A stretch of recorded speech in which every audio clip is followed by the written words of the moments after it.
Hey! Is the noon train on time? Supposed to be. Feels like it's time. Fair enough.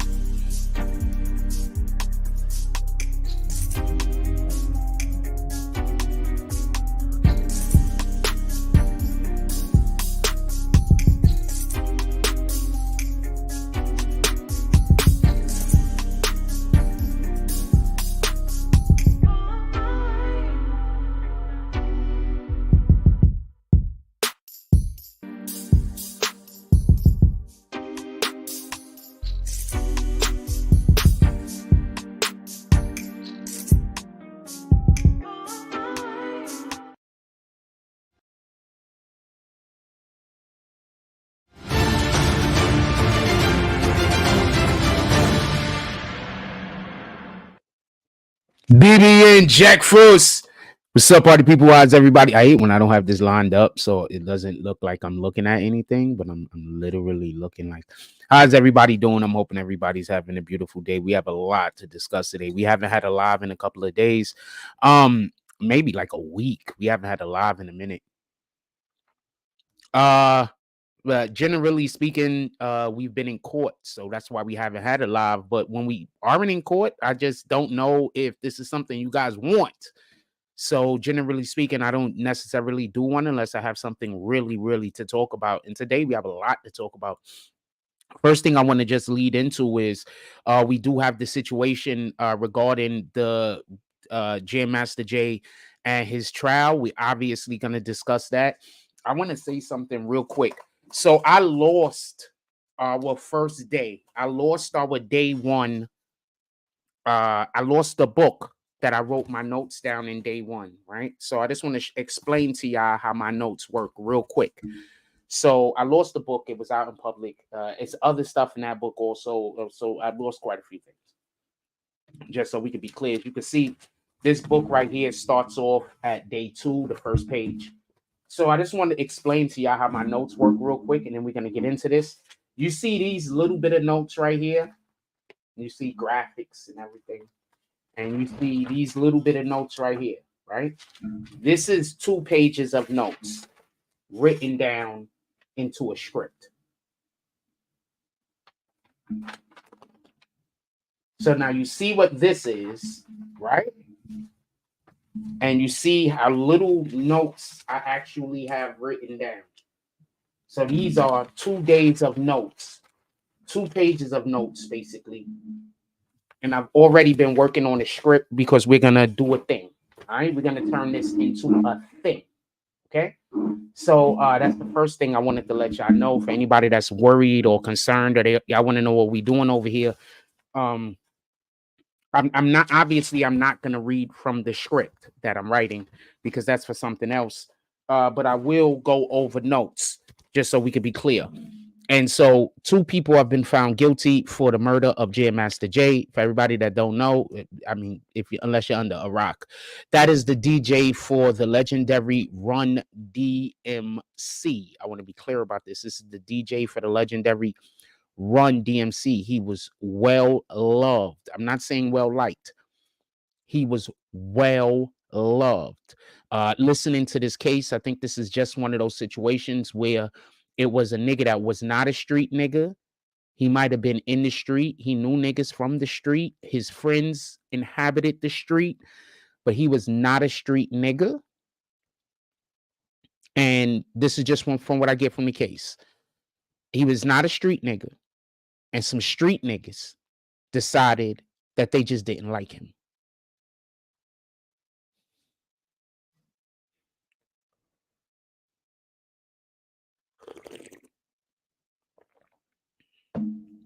Give me one moment. I'm going to say a lot of things. I'm pretty sure it's going to upset some people. I'm not here to upset anyone. If you would like to weigh in, please just put it in the chat.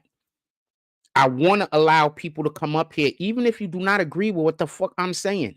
As long as you have a monochrome of respect for talking with me, I'm going to let you come up and have a conversation about what you want to talk about. Now, if you come up here and your whole thing is that you just want to argue with me and badmouth me, I don't want to deal with that. I'm just going to kick you. I'm an adult, and I know that people think that adults, for whatever the reason is supposed. I've turned all of these off. I know for whatever the reason is, people think that adults have to deal with other people's childishness, but we really don't. There is no obligation for any of us to have to deal with anyone else's childishness. Now, I'm saying that, and then I know when people act childish towards me, they try to say that I'm actually being childish. I get it. There's nothing I can do about that.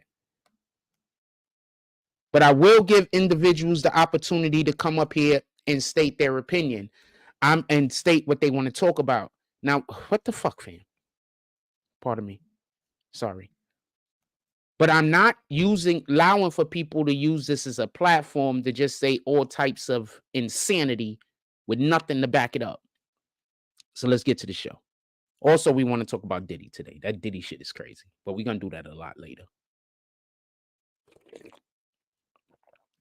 Also, I want to give a shout out. I'm not going to call no names out at the moment. If y'all pop up in the chat and you want me to call your name out, I would. I want to give a shout out to everybody that helps keep this going on. Because remember, we had no live streams.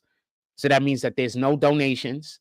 And the only donations I was getting was from the people that just donate because they like seeing the platform going. So I want to shout you guys out, but I also don't want you to get stalked. So if you would like to be shouted out, all you got to do is pop up in the chat and talk your shit, and I'll shout you out. But shout out to them niggas, because there's a lot of people that want us to cover this shit, and this is not me going at nobody, but there's a lot of people that want us to cover this shit. But when you ask me to go outside of what we're already doing, you got to pull up with something, fam. Every once in a while. Not all the time. Every once in a while. Show some love. With that being said, let's go straight into this shit. Now, this is the first thing that I want to say, and I want to be clear about this. The family, I was not in court yesterday. I expected for there to be a verdict on Monday. There was not a verdict on Monday. One of the jurors was dismissed. For everybody that don't know, I'm going to say this again. One of the jurors was dismissed on Monday, and they had to start all the way back from scratch. Now, apparently what happened was one of the jurors was from the location or the area where all of this happened at. So I don't know if they were saying that this particular juror, they excused them. And I don't know how they didn't find this out sooner. Like, you have to ask jurors where they're from, a whole bunch of other shit. So I'm under the impression that this juror was probably lying, like purposely not disclosing the information that could have them excused from the trial, just so we could be clear. They asked a juror. Fox says that juror knew the verdict and said, I'm going.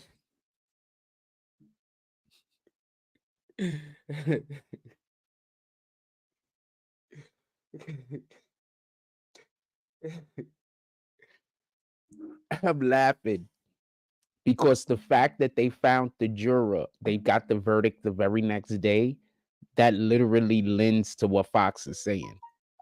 Like, they got the verdict the very next day.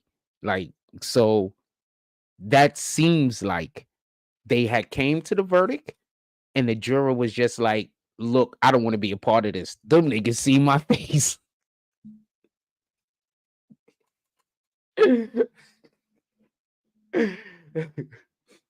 Oh, man. I'm 100% for you can't disclose, you can't conceal the faces of the jury. Do not get this confused. But when we have these trials where you do have people that are on trial and their life, murder, and all this other type of shit, we have to take in consideration that there's people that's sitting in the gallery. There's people sitting in the courtroom. And, you know, they're not going to like the way that it goes. They don't care if the guy that they love is guilty. They don't care if the person that they love that's on trial did the crime. They just want them to come home. And not for nothing. That's like which one of us. So let's get to the actual shit. I just want to say this thing about the juror real quick. So basically, so There was a juror excused on Monday. Tuesday, they got the verdict. I'm with Fox on this one. Fox says the juror knew the verdict. He was like, I'm gone. He was like, I don't want no parts of this over years.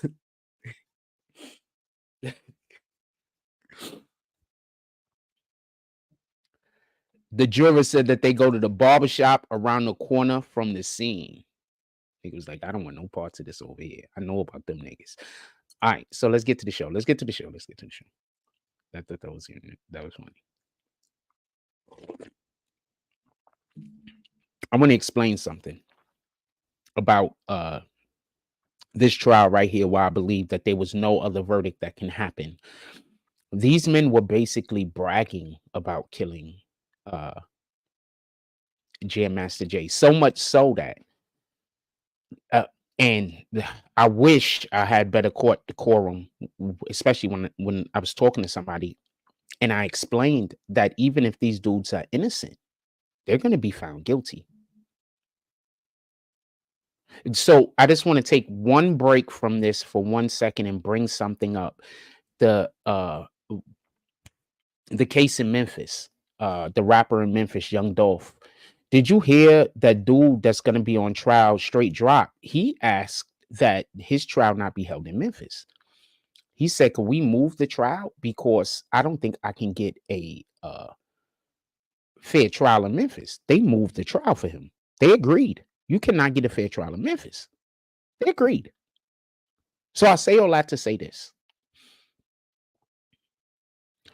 When you have evidence where the people that are the accused are trying to take responsibility for the crime, you put your defense attorneys in an impossible spot. Now, I want to say something.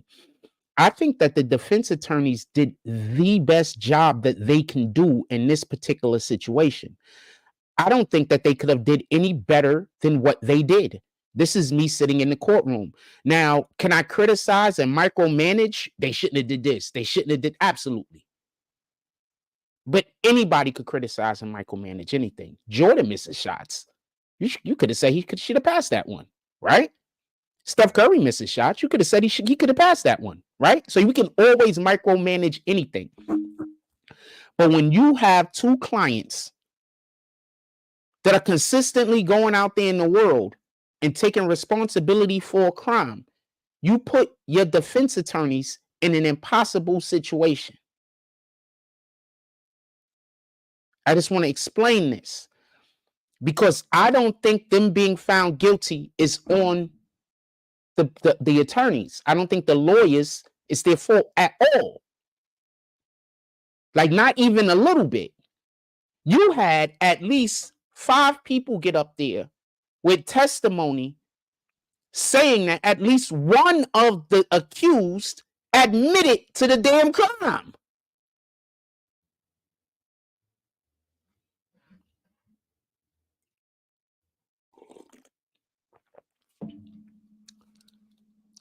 So I'll just tell you about one of the admissions, just so you can understand how egregious it was. And this is not me shooting at anybody. This is what happened in court. So Tenard, Ronald Washington, is already in jail. He's in Kansas for something.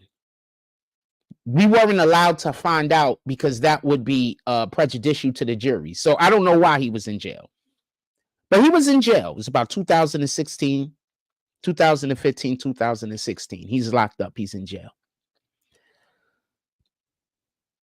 What ends up happening is they come to visit him and have a conversation. The government, the marshals, I believe, came to visit him and have a conversation about Jam Master Jay.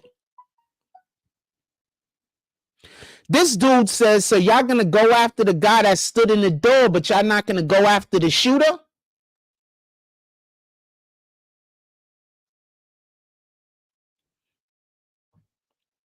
I got a question. I want to know who thinks he snitched on himself. I'm gonna put that question up. I'm curious. I'm curious.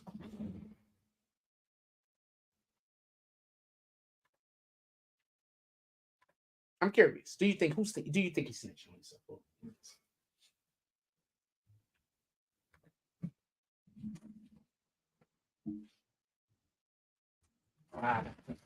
This keyboard don't got it.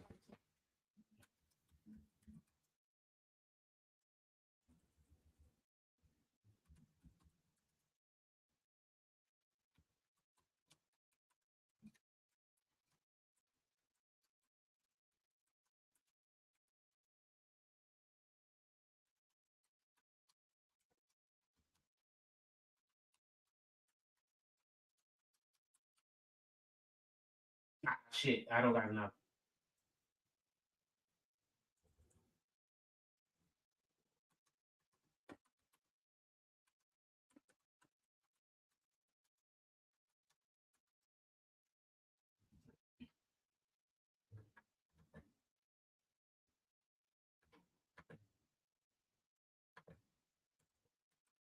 Do you think that's how you spell fucking what? Oh, capital W. I'm like, what the hell? Why is it saying it's wrong? Do you think Ronald Washington snitched on himself when he said he was standing in the door? During? I was gonna say during crime, but I can't even fit it.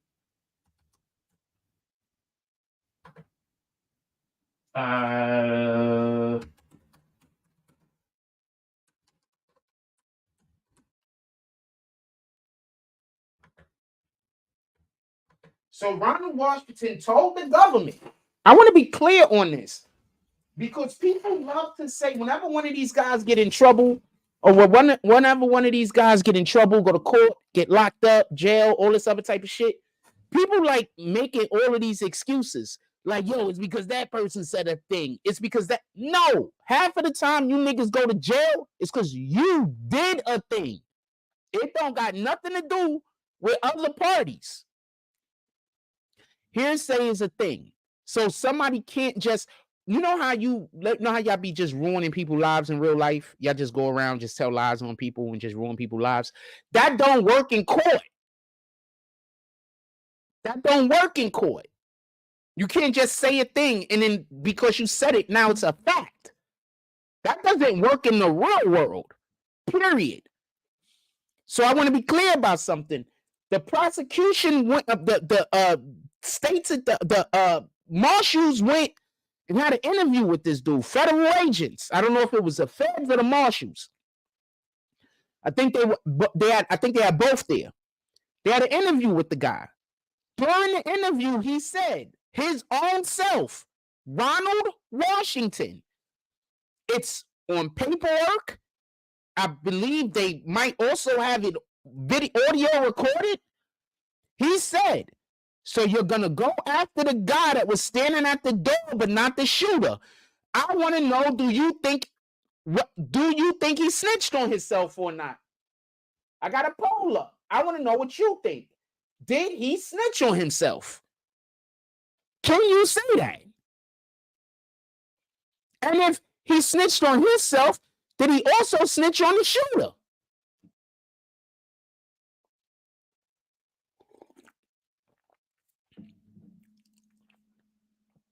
So let's go back and talk about another point real quick. They tried to kill Ronald Washington. Like a couple of days or like the day after it happened. They tried to kill some people, allegedly. The father of his co-defendant tried to have him killed.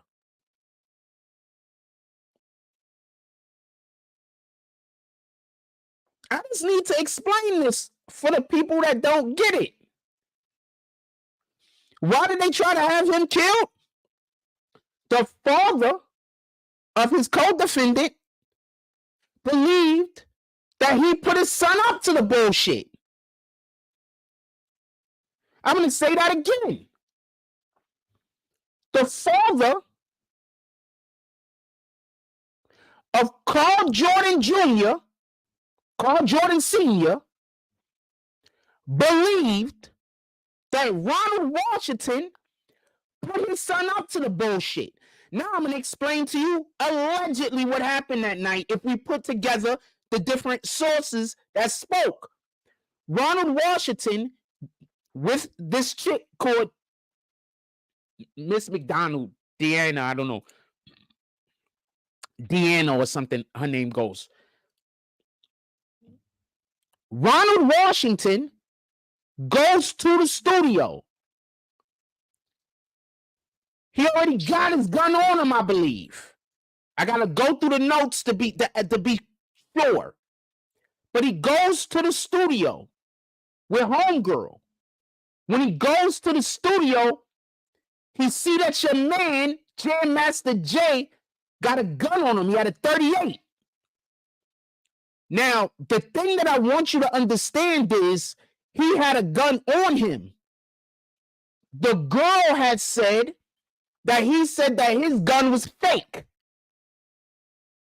The girl, Deanna McDonald, said that she asked him about his gun. Listen, he said the gun was fake. So he goes to the studio. He sees your man, Jam Master Jay, with a real gun. Then he says something that's extremely important. He says, yo, we still going on tour. And then he named 2 places that they were going to sell drugs at. Connecticut and Delaware.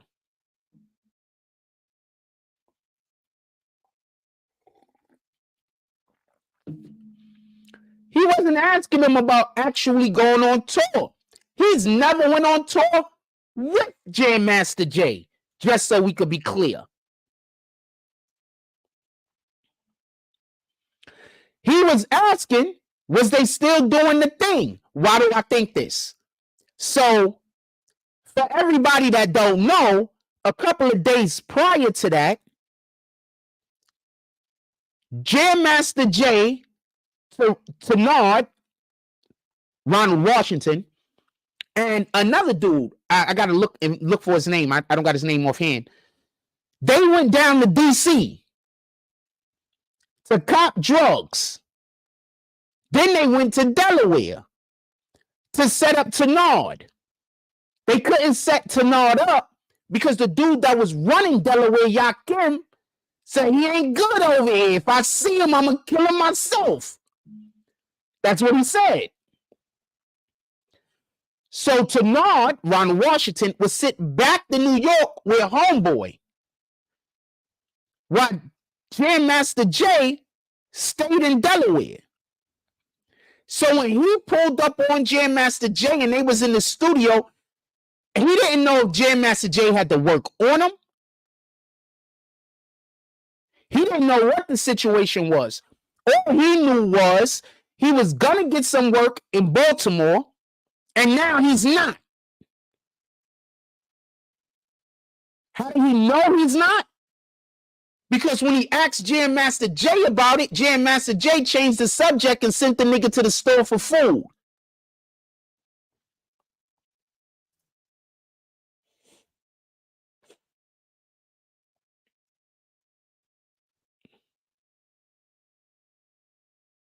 When he goes to the store for food, he ends up telling homegirl that she got to leave, and he ends up getting on the phone and talking to somebody about Jam Master Jay. Now, I want to say this. I need for you to understand. I need for you to understand how Satan works. Satan works like this. You know how Satan gets into you? Satan doesn't just get into you by coming and saying kind words and tricking you that way. When Satan can't trick you that way, Satan just be angry at a thing until you get angry at the thing with him.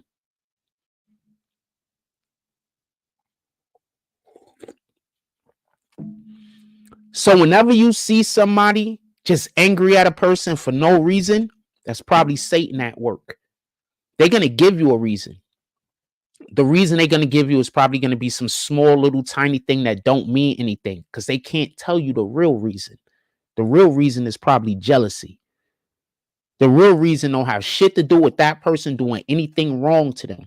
It has to deal with entitlement, jealousy, a whole bunch of other shit that don't got nothing to do with God. Why do I say this?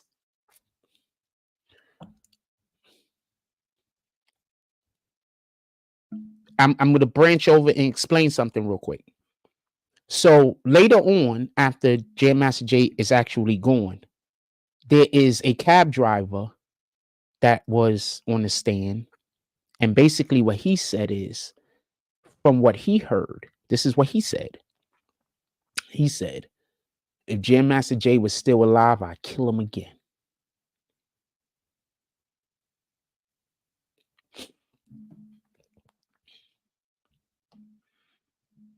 He said, if Jam Master Jay was still alive, I'd kill him again.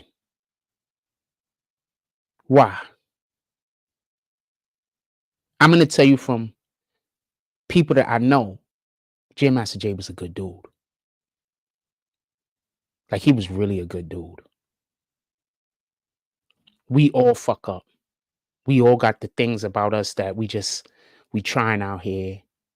And sometimes we just do shit and it accidentally hurt other people. Or, no, we don't really mean no harm. We just trying to get motion, trying to keep the shit going. We got people that depend on us.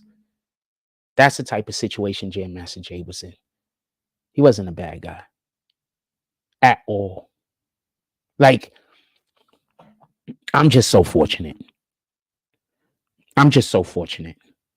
So once again, most of these niggas that y'all, I know a lot of these niggas.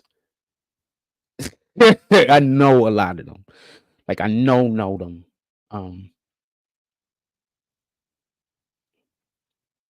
I've run into people that remember me and I don't remember them. And be like, oh shit, I do know you. I be knowing niggas. And I've heard a lot about Jam Master Jay. He's really a good dude. Allegedly, and I'm not sure how real this is, but was there a point where DMC and Run was arguing a lot and Jam Master Jay was like the glue? I'm not 100% sure, but I did hear something similar to that. That there was a point where DMC and Run wasn't necessarily seeing eye to eye and Jam Master Jay was the glue. I'm not sure. That's just some shit I heard. Point being is this. Everything I've heard about this man, he's a good man. He's a good person. Like, no cap. Literally, why I heard he was in debt was because he was taking care of people. He wasn't even going into debt because he was trying to get new cars, and he was going into debt because he was trying to take care of people. That's a different type of love. Niggas don't understand that love. Niggas don't know that love when you're looking at your fucking bank account and you don't got it. You don't got it for yourself, but you got it for them. Niggas don't know that love.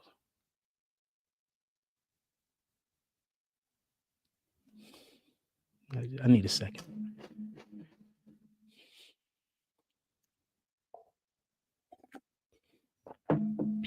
Any regard.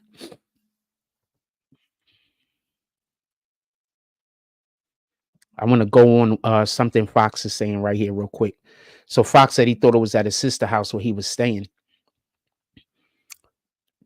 Dude got X'd out of the deal, allegedly, because he just, some people believe him to be a scumbag. I guess that's the best way I could put it. I don't know him. I don't know whether Ronald Washington is a scumbag or not. And I'm not saying, I mean, you could take whatever you want with it. But allegedly, he's a scumbag. So he got X'd out of the deal because niggas didn't want to do business with him because he can't be trusted. And then within mother effing no time at all, he kills the person who was taking care of him.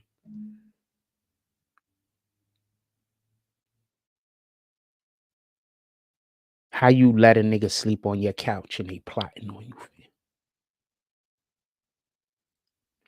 So a couple of days after this happened, just so everybody can know, Little D's father, Big D, tried to murk that nigga, allegedly. And I believe that it was, if this is true, like I believe it to be true, it's because Ronald Washington got into that nigga head. All he have to do is talk shit about him all day, every day. That's all you got to do. Every time he's with homeboy, be like, yo, that nigga ain't shit. Yo, why ain't he helping us? Yo, this nigga think he all that. You're going to go from, nah, this nigga crazy. Get out of here. And then you're not shutting down the conversation. So sooner or later, that conversation going to start seeping into your head. That's why you got to shut down shit like that. Once a nigga start talking crazy about my mans, we got to shut that shit down. And then, you know, I really can't fuck with you like that no more, to be honest with you. What the fuck are you saying behind my back, fam? I'm literally listening to you lie on the next nigga. What the fuck what are you saying when I'm not around? Because you know these same people that bash somebody else to you go bash you to the other people. Fox says he told him the money involved off them bricks. He told him the money involved off them bricks if they... You got to rewrite that sentence, fam. You got to rewrite that sentence.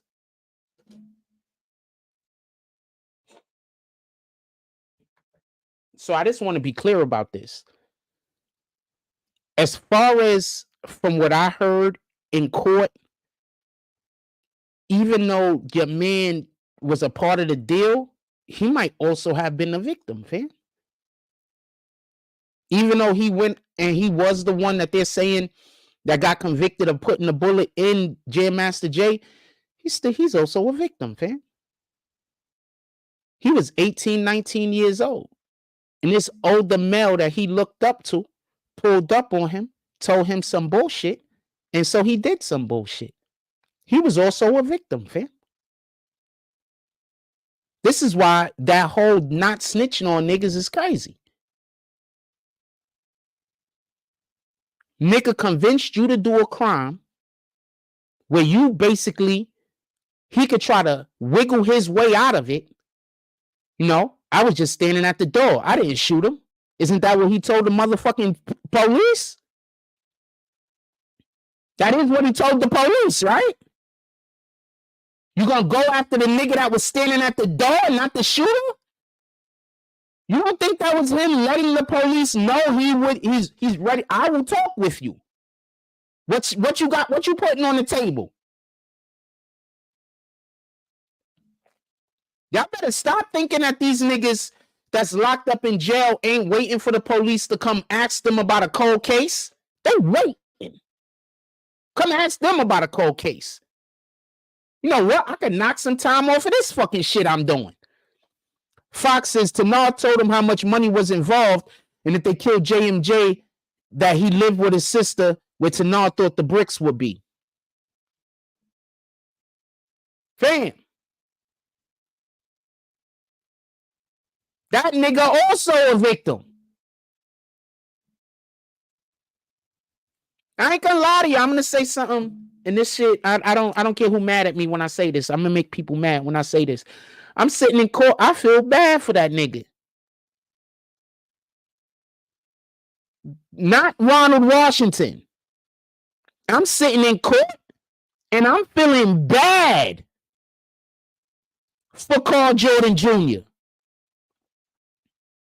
Because just because of the way that his father responded, I know this isn't the type of time him and his family is on. Now, the people that was in court that I thought was his family, they look like money getters. I want to be clear about this. The niggas that was in court that I thought was Carl Jordan Jr.'s family look like niggas that get money. Not niggas that got to do some weirdo shit.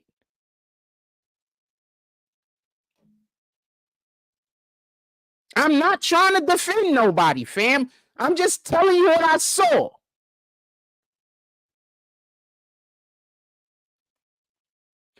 This is one of those situations. I don't know what Carl Jordan could have got out of this shit.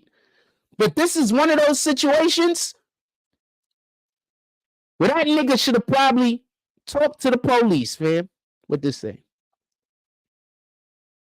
QGTM. I don't know what that means.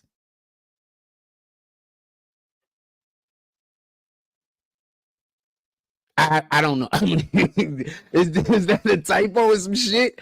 Hold on. I'm gonna put this thing into the. I need to know QGTM. What the fuck is that?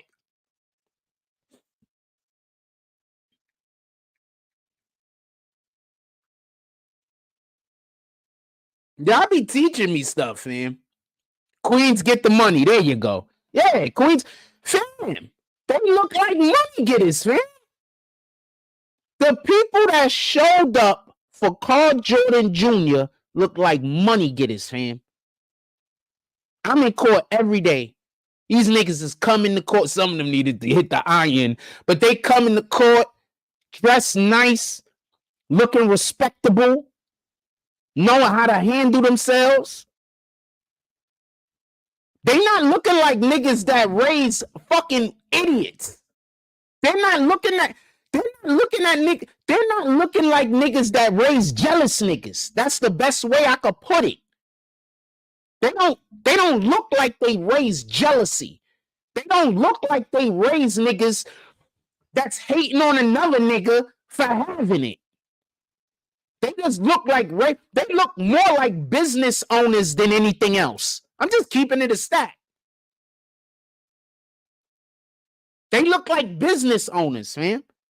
Like, I wouldn't be surprised to walk somewhere and see one of them niggas with a clipboard standing near a damn truck with some people loading it up. Like, I wouldn't be surprised to see walk up into some kind of area and they're busy giving. They look like bosses, fam. For the most part. Not everybody, but for the most part. They don't look like niggas that raise niggas that kill niggas for money. Well, I'm not going to say it like that. That kill niggas for jealousy. They just didn't look that way. I don't know no other way to put it.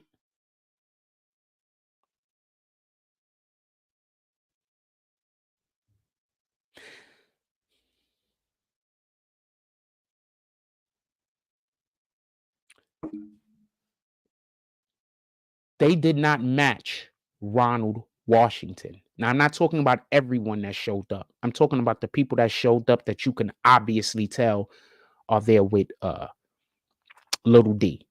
They did not look like they even get into conversations with a Ronald Washington. These people, what have I been telling people for the last year and a half? These niggas is coming after your kids, fam. They coming after your kids. They're putting shit into your kids that don't got nothing to do with you, that don't got nothing to do with your family, that don't got nothing to do with what y'all got going on. That boy was 18, 19 years old, and he got convinced to go kill his godfather. I need for you to understand this. He got convinced to go kill his godfather. Throw some questions in the chat if y'all got any questions. 11 people voted. Do you think Ronald Washington snitched on himself when he said he was standing by the door?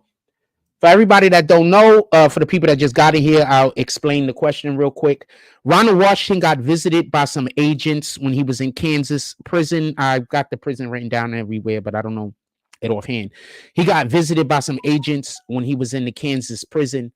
When he was in the Kansas prison, he had a conversation with these agents, and one of the things that he said is, so you're going to get the dude that was standing by the door, but not the shooter. I want to know, do you think when he said that, did he snitch on himself? Shout out to Brandon Washington. We got BW up in the house. I want to know, what do y'all think? Did he snitch on himself? That's the question.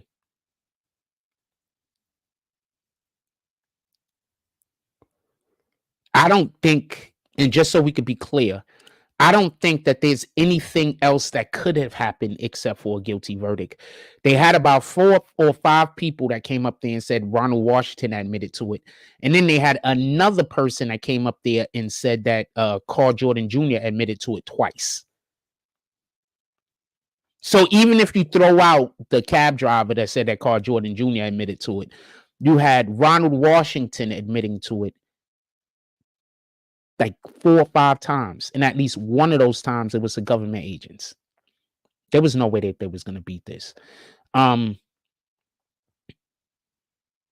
once again, I think that their defense attorneys did all that they could.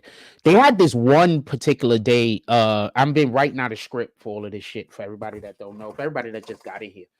I've been writing out a script. We're gonna get some content going. So this is, I just want to show you this real quick. So this is 1 page of notes, as y'all can see, just diagrams and shit, right? Not much writing, right? These are 2 pages of notes, right? Just diagrams and shit for the most part. It's not really that much, right? These 2 pages of notes got this much of our script together so far. Just those 2 little tiny pages of notes got this much of a script together. And I think that I still need to look into that. Probably add and take some stuff out. I need more. I need a whole bunch. I need more materials. I need more materials and colors and pens and everything. We got to get a whiteboard, or I got to fashion one of these walls for whatever our next case is going to be, or for us to get this out. Anyway, so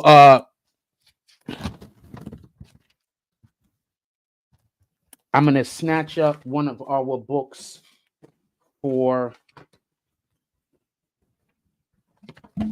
one of our, I'm just going to snatch a day out just so y'all could just see how it went in court. I'm just going to get any old random day. I'm just scrolling until I see the first day, right? Day 8, right? So I'm going to tell y'all what was going on day 8 real quick. We're just going to shoot through it. I'm not going to hold y'all too long. And we got other stuff that we want to talk about also. So if there's anything that you want to ask me about this, ask me about this. I'm going to just talk about this real quick. And then I'm going to go over some more stuff about Ronald Washington more than anything else. Once again, I'm under the belief that Ronald Washington tricked. I just want to be clear on this. I'm under the belief that Ronald Washington tricked Little D, Carl Jordan Jr. tricked him. I think that he used anger. I think, you talking, you just screaming and yelling, yo, fuck that nigga. And he used that type of energy. You understand what I'm saying? That's why I'm always mindful whenever somebody just start yelling for no reason. Like, you're just mad at me for no reason, fam. Like, or if I see somebody mad at somebody else and they mad at them for no reason, I understand that that's Satan talking through them. You understand what I'm saying? Remember, God likes kind words. So I understand that Satan talking through the person. You understand what I'm saying? So that's how we have to start becoming mindful. A lot of times people are taking Satan's side because Satan is tapping into all of that anger you might have, all of that resentment towards another person that you might have. And he's allowing for you to focus all of that negative energy on this person or on that person. And that's what's happening to people. And it's real bad right now in the world, not necessarily just in America. I'm going to send y'all to a commercial real quick. I'm going to refresh my coffee and we'll be right back.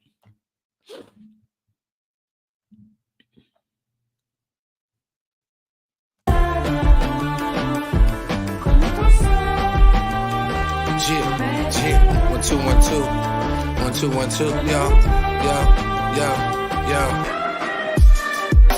No fake love, no fake love.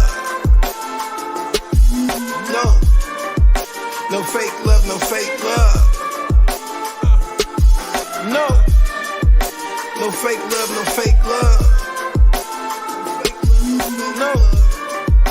No fake love, no fake love. No. So don't be crying at my funeral, nigga. Give me my roses while I'm here. No fake love accepted, homie. If it's all real, make it clear. No, don't be crying at my funeral, nigga. After hating on me all year. No fake love accepted, brody. No, not over here.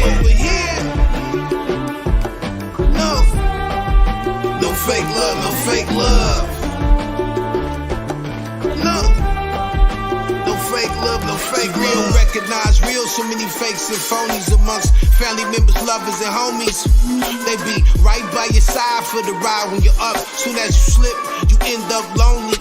Can't tell your friends from your enemies. So many frenemies with two-faced tendencies. Wanna see you doing good, but never better than them. They melt on you when you get more cheddar than them. No fake love, no fake love. So don't be crying at my funeral, nigga. my roses while I'm here. No fake love accepted, homie. If it's all real, make it clear. No, don't be crying at my funeral, nigga. After hating on me all year. No fake love accepted, Brody. No, not over here. No fake love, no fake love. No fake love, no fake love. Smile in my face and kick it with my ops. Cause deep in your heart you wanna see me in the box. And you know it's real niggas that'll rock off top. That bulletproof love don't stop. I represent the cream of the crop. They watch and they jock. Still don't wanna give me my props. So they scheme and they plot on my downfall. And even through all that, I still stand tall. No fake love. So don't be crying at my funeral, nigga. Give me my roses while I'm here. No fake love accepted, homie. If it's all real, make it clear. No, don't be crying at my funeral, nigga. After hating on me all year. No fake love accepted, Brody. No, not over here. No fake love, no fake love. No fake love, no fake love.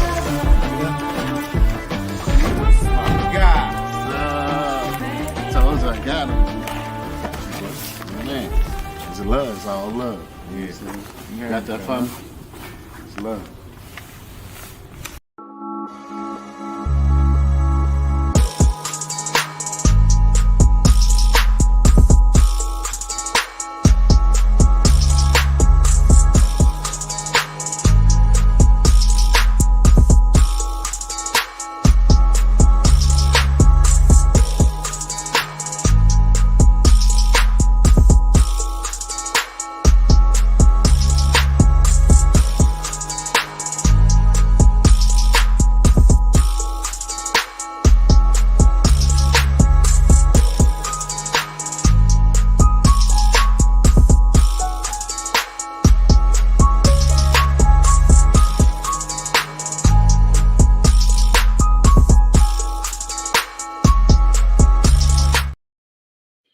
BBN Jack Frost, we're back. It took me a minute. I had to get my coffees ready over here. Shout out to Big MALO. That's NFL. No fake love. Go check it out. All DSPs. You're gonna love it. Also, for everybody that don't know, we tried last weekend to get a video show together. We're gonna try to get a video to show together this Saturday. I gotta look at it. I gotta look at the dates and everything to make sure. It's Saturday the 2nd. We're trying to get a video show going this Saturday. It's really important. We try to get one going this Saturday. I've been reaching out to some people, rappers and some other people or whatever. We're going to try to get a video show this weekend. Granted, we could get at least like 5 video music things and get a couple of people to come up here and talk about their platform. Let's get back to what we're talking about.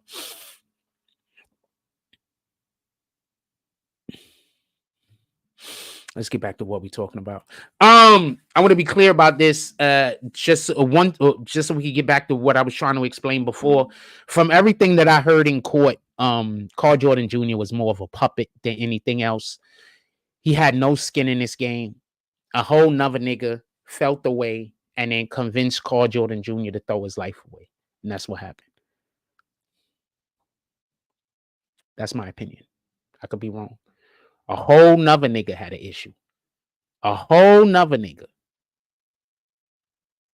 had an issue and then convinced Carl Jordan Jr. to throw his life away. And that's my perspective of it. And that's basically the perspective that you're going to be hearing when we drop all of our content on this that I've been working on. But I also just want to be clear about this. That doesn't absolve him. Like, just because you was tricked, that doesn't mean that you don't have to go through whatever the punishment is. He was a kid. That's a fact. He was a kid, fam. He 18, 19 years old, fam. He was a kid. I'm sitting in the courtroom. I feel bad for Carl Jordan Jr. I know what he did. He needs to go be held accountable for what he did. We're not going to act like that's not a thing. But I feel bad for Carl Jordan Jr. This is the niggas that you was hanging out with. Like, these are the niggas you was hanging out with. You was hanging out with loser ass niggas that's hating on other niggas. Remember, this is back in 2002. This ain't now. Now when a nigga hang out with a loser ass nigga that hate on other people, people don't think nothing of it. But we talking about in 2002, fam. Niggas didn't hang out with losers. Nowadays, niggas hang out with losers. Niggas didn't hang out with losers back in 2002, fam. Like, you had to really keep that shit a secret that you was a loser or you was a hater. Tell me where I'm wrong at. It's my experience in the 2000s, the early 2000s, niggas did not hang out with haters and losers, fam. Maybe that was just the Bronx. I don't know. But we didn't hang out with them niggas. What up, Latoya Hicks? What up? I'm just going to call you Lot, if you don't mind. I don't, I'm not going to call you that. Niggas didn't, fam, tell me where the lie at. Anybody. I'm here. I'm listening. Tell me where the lie at. Niggas did not hang out with losers, fam. You didn't hang out with niggas that just hated on other niggas.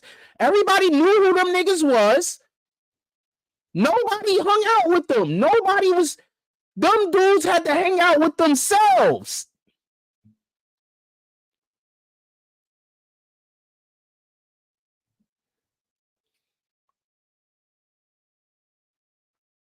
Fox says it was a lot of money in them streets at them time. And if you wasn't involved, you was robbing. What did I just say? Them niggas had to hang out with themselves. Hold on. Hold on. Fox, am I saying anything wrong? I'm asking you. I would like to know. This is not, I'm not going to criticize what you're saying. Am I saying anything wrong?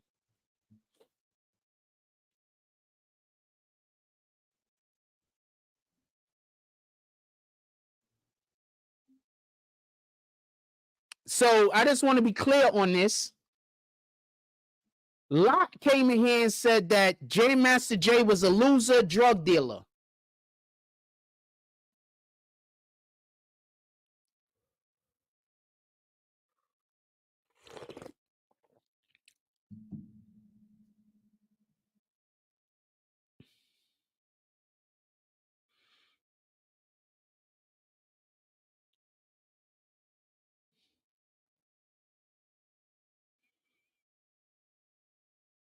You know we're in here talking about murder, right?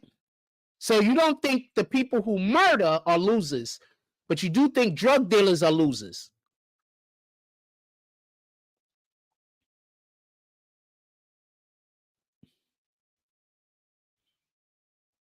That's how Satan talks, by the way.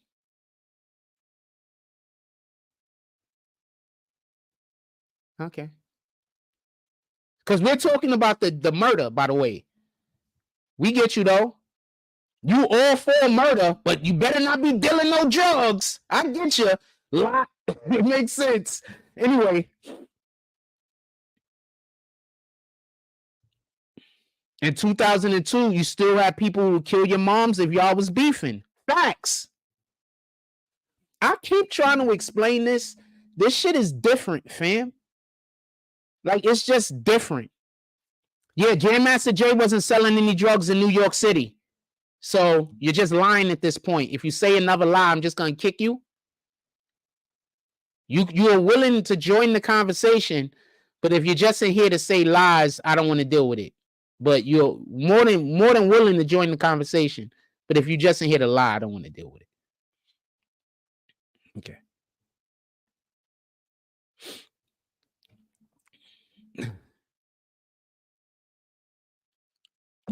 Okay, so you're just here to try to change the conversation. So I'm just gonna kick you because we're not talking about that. Matter of fact, I'm gonna let you stay in here so everybody can see how Satan works. This is how Satan works. When we're talking about something we should be talking about, Satan tries to change the conversation. So we're going to let Lot stay in here so you can see how Satan works. In a minute, they're going to start insulting me. Watch. Satan hates to be ignored. When you ignore God, he goes where he's appreciated. That's the difference.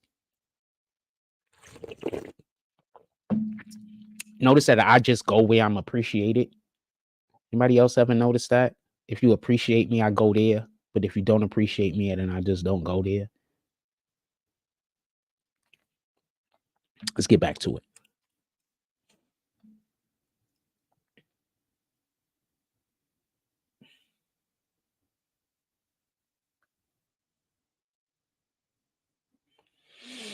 Also, if you are enjoying this show this morning, you could always pull up to the Cash App, Super Chat, and or PayPal. We have not been on live in a while. I'd appreciate a drop to all three of those things.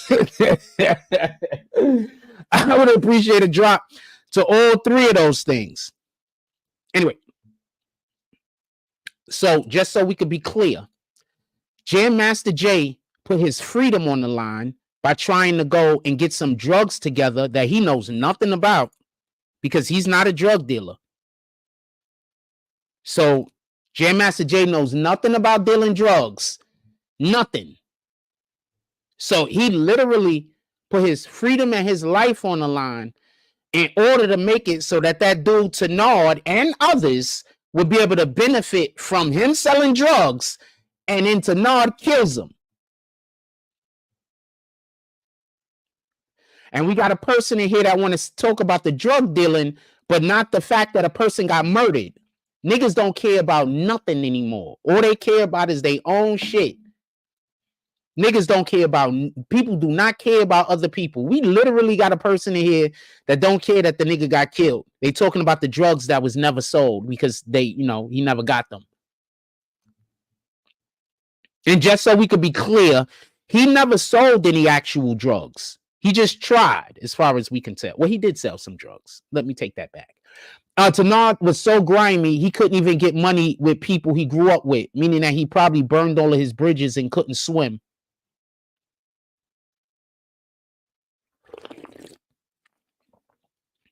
Shout out to Kurt P. He says, I hope people be careful about who you align yourself with.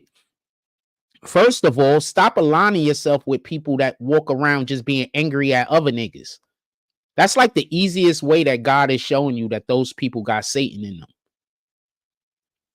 Like, God is just showing you that those people got Satan in them. And you're just like, you know what? I'm still going to go be friends. This person don't do nothing at all but tell you about how much they hate another person and why you should too. And y'all niggas still go over there and be friends with this person. Y'all be like, you know what? They hate them for a good reason.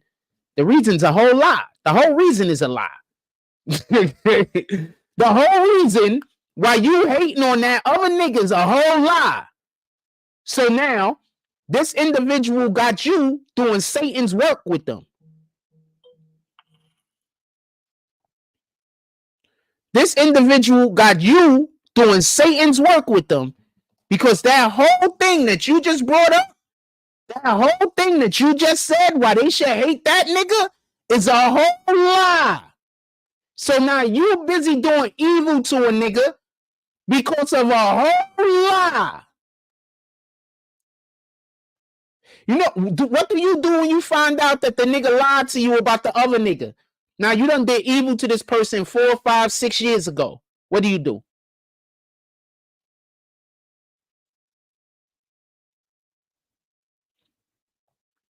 What do you do? I'm curious. What do you do when you find out that this person that you've been hating, that you've been trying to ruin life, that you might have been trying to kill, the lie that you believed, the story you believed is a whole lie? What do you do then? Because you know you can't get forgiveness from God if you don't ask that person for forgiveness, right? You do know this, right? Like, whether that person accepts your forgiveness or not, you have to ask that person for forgiveness. You do know this, right?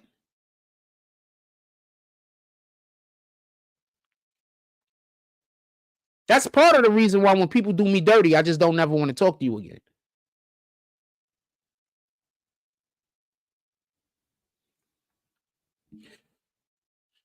Shout out to Fox. Shout out to Fox with the $5 drop. Supporting the content today. If anybody else want to support the content, you can pull up to the Cash App, Super Chat, and or PayPal. Shout out to Fox supporting the chat today. Or if you just want to buy me lunch.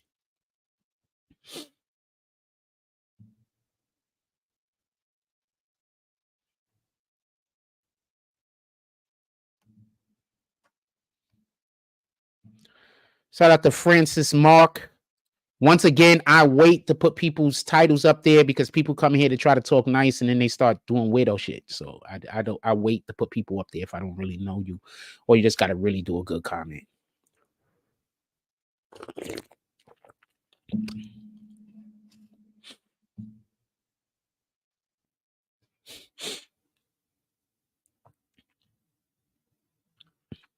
So I want to be clear about something. I just want there to be no misunderstanding. I'm under the impression that Washington tricked Jordan Jr. into killing him. 2 reasons. 1, because he was scared to do it himself because he saw that Jam Master Jay had a gun now. So I think he was just scared. 2, because his gun was fake. So I don't think that he actually planned on initially killing Jam Master Jay. I think initially he just planned on robbing him. But he had a fake gun. And Jam Master Jay had a real gun. So therefore, he went and got Carl Jordan Jr. And then Carl Jordan Jr. agreed to the bullshit. He sent the girl home and he had Carl Jordan Jr. pull up. That's it. Because on the day that it happened, I repeat what happened on the day that it happened real quick. On the day that it happened, Carl Jordan Jr., Ronald Washington, Tenard, went to go to the studio. He met Jam Master Jay at the studio. He was with the girl. He asked Jam Master Jay about touring, but he really wasn't asking him about touring. He was really asking him about the drugs. Are they going to go sell the drugs? Jam Master Jay blew him off because he wasn't with it no more. I'm not doing this with you no more. When Jam Master Jay blew him off, he went outside to go to the store. He took Homegirl with him. Homegirl went one way, he went another. When he went the other way, he got the plan together. He called Homeboy. They got the plan together. He sends girl home. Then Homeboy pulls up Jay Bryant and the shooter, Carl Jordan Jr. Jay Bryant gets them in the building. How did he get them in the building? He waited until somebody came in the building and he walked in with her. Then when she went to the studio, he walked past her. He went to where the back of the building where they open up, where you can open up the fire escape in the back way into the building that no one knew about, basically. He let the shooter and Ronald Washington into the back of the building, and then he skated, apparently. Now, there was a thing that happened, and they basically talk about when Allen, the fucking guy's first name, Randy Allen ran out of the building. And when Randy Allen ran out of the building, and I want to say this, I think there's a good chance that the reason why he turned the wrong way and he ran out the building the wrong way is because he saw somebody going that way, which could have been Jay Bryant.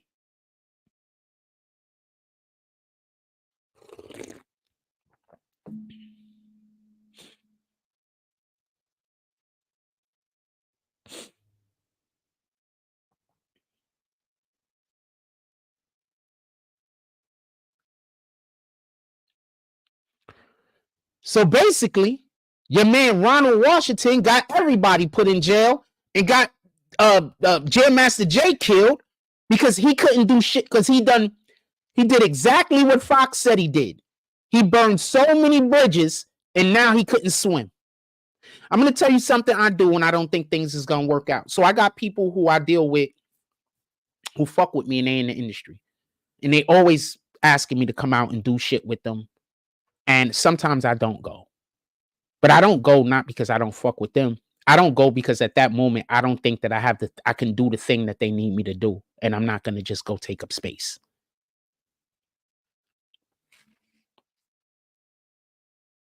I don't want to come out if I'm a charity case. So if I'm just going to come out and take up space, I don't want to be there. I don't want to pull up.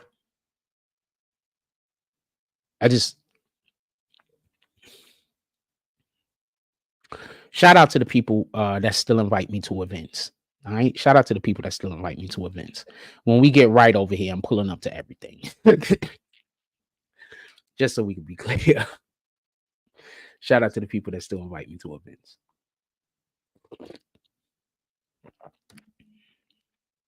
I'm not going to just throw no names out at the moment. One, because I just be bragging.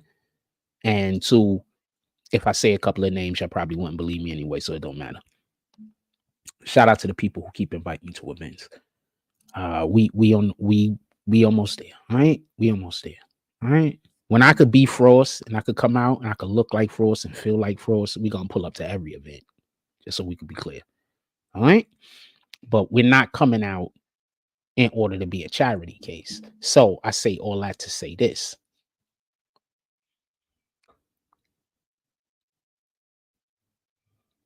When you sleeping on a nigga couch, that mean that nigga most likely feeding you too. So that home that he was sleeping on the couch of, that was basically a trap house.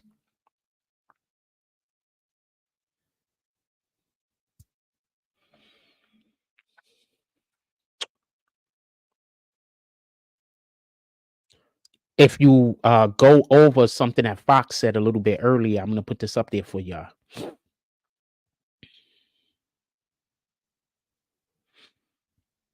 Excuse me.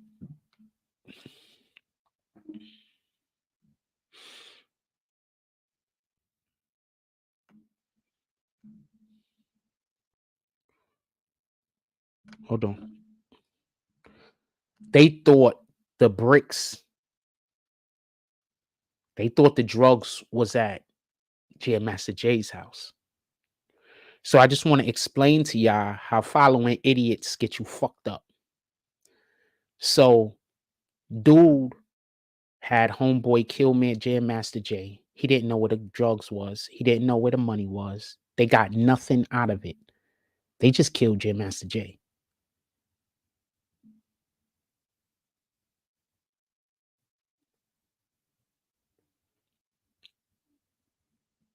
They just killed Jam Master Jay. And I feel bad for Carl Jordan Jr. I mean, I'm going to say this again, and I can't express this enough. Just because of seeing how his family was in court, or the people who I believe to be his family, you just look like you come from better stock than this, fam. You just look like you come from better stock. I'm sorry. You just look like your family, the stock that you come from, is just better than this. Y'all don't kill niggas over this type of shit. Y'all might kill niggas, but not over jealousy, not over you can't get to the bag and they can. You don't kill niggas over this shit. I'm assuming the people I'm assuming was his family. They was in court every day, clean. They knew how to conduct themselves. They look like business people, fam, at the very least.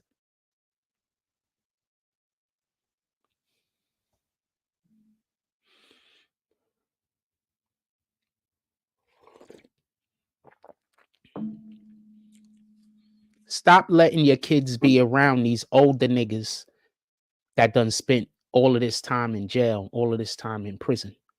Stop letting your teenage sons hang around these niggas. I learned early. I was fortunate.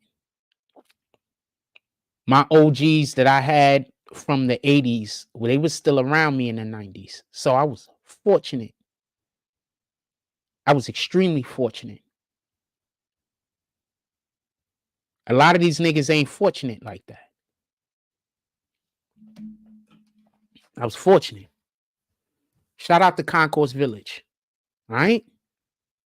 There was a lot of good mentors in Concourse Village. There was some fuck niggas too. Don't get it confused.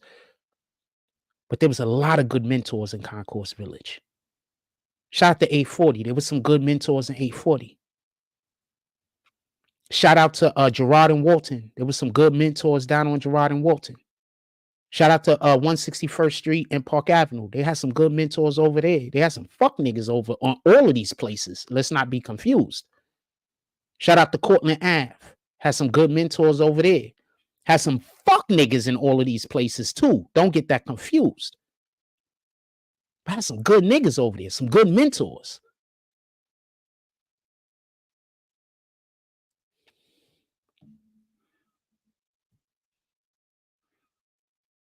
Oh shit! I know Cliff. Cliff, he's like in his 40s now, right? 40s, early 50s. That's the nigga about Psycho Bob, fam.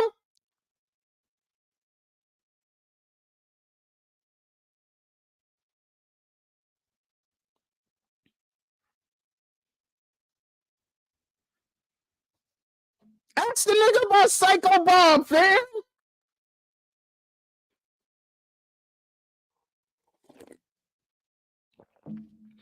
Ask the nigga, I know him. Ask him about Psycho Bob. He gonna know.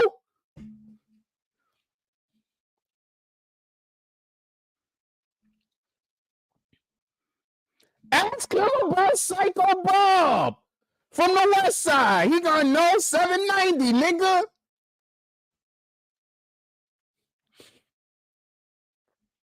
Ah, too bad. Nah, no Cliff.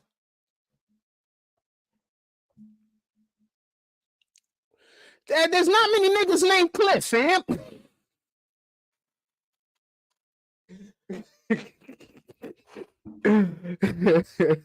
There's not many black niggas named Cliff, fam. Let's just be honest.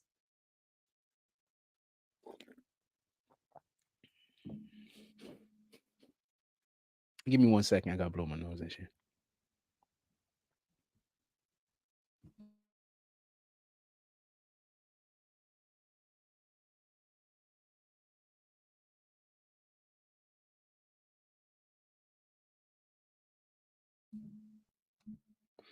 Yeah, ask him about Psycho Bob, fam. I don't know if he know me by that or my government, but he should know me by Psycho Bob. They all know me by Psycho Bob.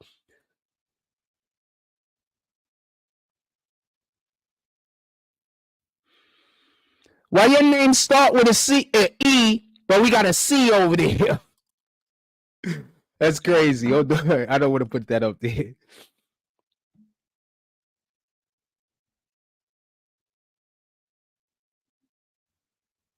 Yeah, Tim, Slim Tim.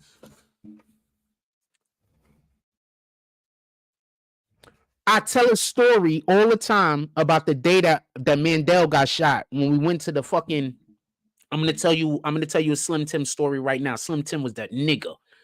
Slim Tim was that nigga. All right, so hold on. Slim Tim was that nigga, fam. First of all, I'm gonna even tell you how the nigga looked. He was about 6'3", 6'4", right? Before he passed, I'm not gonna say how he passed. He's brolic, right? He always been brolic. All right, so we go to a party on Sheridan Ave one day.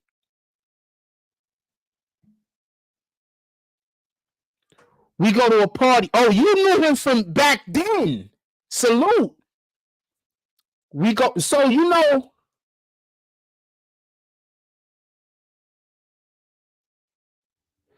So you know. All right, so you know him from jail. So hold on. So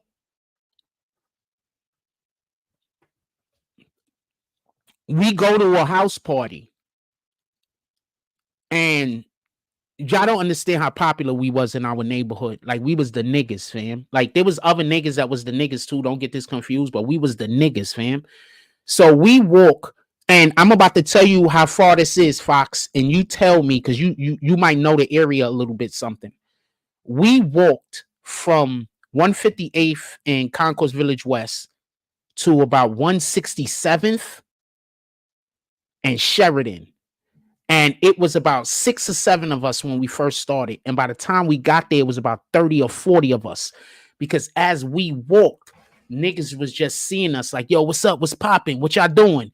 And we was just telling people what we was doing. And niggas was just all so we started off about 6 or 7 of us. By the time we got to the party. So you know exactly what I'm talking about, fam. Salute. So by the time we got to the party, it was like on 167 in Sheridan, some shit like that. It was a walk up. We had about 40 people with us. Fam, could you explain to them how short that distance is? It's a distance. But to pick up 35 niggas in that amount of distance, that means we knew everybody, fam. This is the thing, the part that I wanted to remind you of, tell people about those. So we in the party and nigga come out with the hammer because they telling us we gotta leave. Slim Tim was the first nigga that walked over to them niggas and told them niggas we ain't going nowhere. Turn the music back on. This nigga arguing with them niggas. The nigga came out with the hammer, fam. There's about 10 block walk. The niggas came out with the hammer, fam. And was like, y'all gotta get up out of here. We told niggas we ain't going nowhere. And then I chased Dale out the fucking door because he went to go fight some nigga. The nigga went outside. 6 niggas go out the door. The niggas that we got the problem with, they all left. About 5 or 6 of them. I don't know how many of them it was. Fucking Mandel follows the guy so he can shoot the fair one, and he ends up getting shot. That's neither here nor there though. Slim Tim walked the nigga down and told them niggas to turn the music back on, and them niggas turned the music back on and the party continued, just so everybody could know. Just so everybody could know.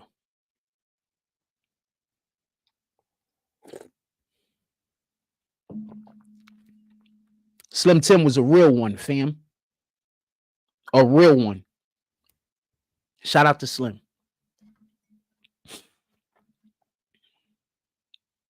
I keep trying to tell y'all, I know a lot of niggas, fam. And a lot of niggas I know people. When y'all be bad mouthing me, y'all don't really understand what y'all doing. Y'all just think that y'all doing some weirdo shit.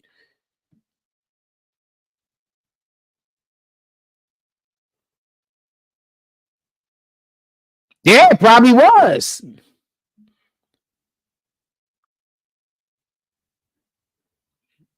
It probably was, fam. All I know is a walk up. We was on the 5th floor. It was a walk up to about the 5th or the 6th floor or some shit. It wasn't the top floor, so I think it was like the 4th or the 5th floor because you got to have an elevator in the building if it's anything over 6 floors. It was a walk up. That's all I know. It was a walk up. No elevator in that building. That shit was crazy. Shout out to Slim Tim. Rest in peace to Slim. I was gonna stand up and salute him. Rest in peace to Slim Tim. That's a fact.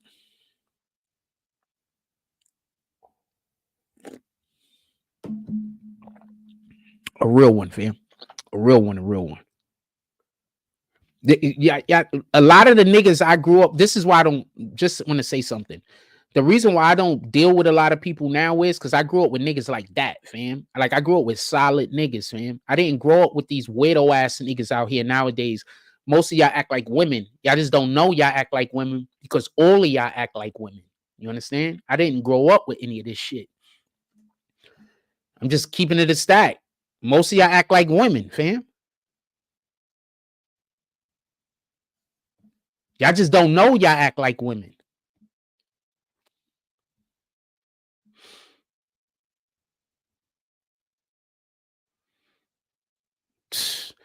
I already know, man. Slim Tim was on. I don't want to stay too far into this shit, but Slim Tim was on real nigga time, fam.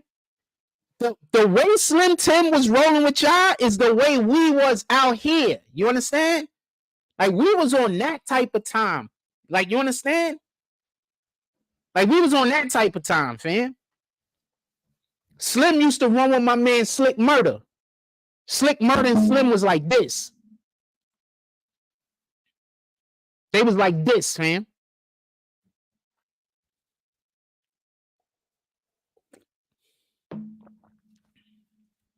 They was like this. Slim,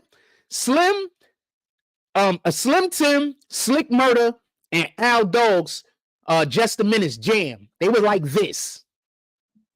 Well, Just a Minute's Jam, Al Dogs, that's one person. He was like this with Slick Murder. Slick Murder and Slim Tim was like this, fam. All of them niggas stay in jail. All them niggas stay in jail. Not murder, but the other niggas stay in jail.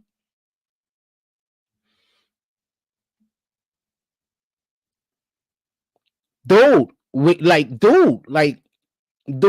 all like that. You understand what I'm saying? That's why you see me not getting along with niggas. You understand? Like, we grew up in the day and age where we didn't become friends with suckers. Like, you didn't befriend a sucker nigga. You didn't watch a sucker nigga do some sucker shit to another nigga and then be cool with him. We didn't come from that. You understand? Like, you get it. You understand what I'm saying? We didn't come from that. We didn't come from them hanging out with these sucker niggas. We didn't come from that, fam. We didn't come from that.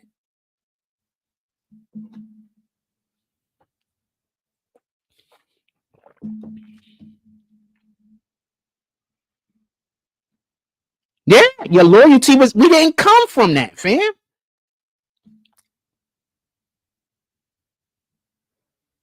We didn't come from none of that, Shalom. We didn't come from none of that. All of this weirdo shit that you see going on, like this shit you see me going through in Coney Island, this shit, we didn't come from any of this. Like, none of this makes, like, none of this, fam. We didn't come from this type of shit. Fam, I just walk in the street now. Let me tell you about some shit that happened. I didn't really want to talk about this. But let me tell you about what's going on now.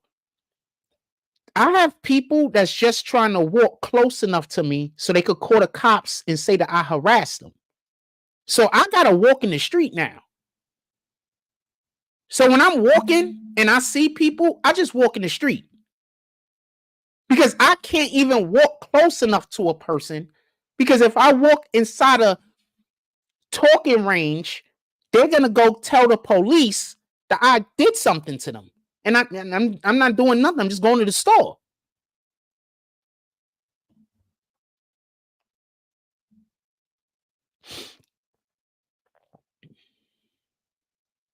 Eric's a troll. Eric's a troll.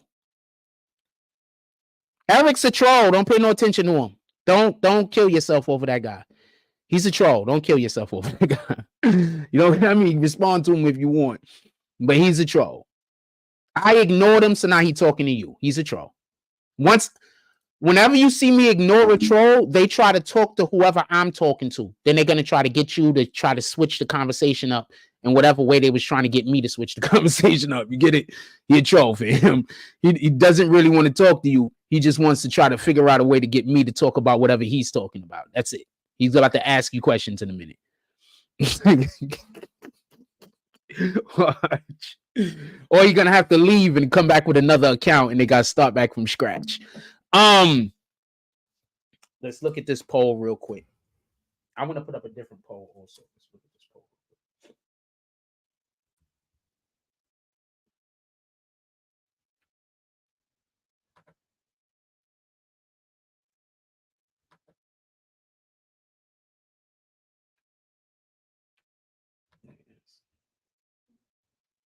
What the fuck?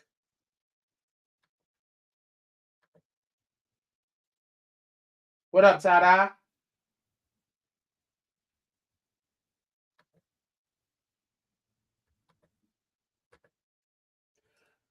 All right, so the question is this.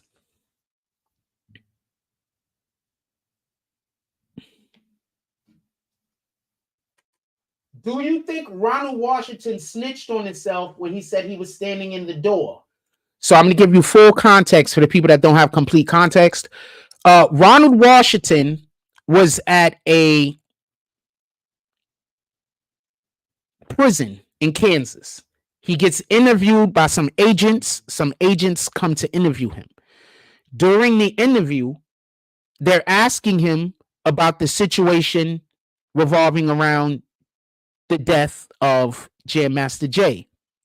His response was, oh, so you're going to go after the guy that was standing in the door, but not the shooter. Our question is, do you think when he said that did he snitch on himself? I'm not asking if he snitched on the other guy, because unless he said the other guy's name, then he didn't snitch on any other guy. He just, said a fact that the crime happened and he was there. I want to know, do y'all think he snitched on himself? That's the question.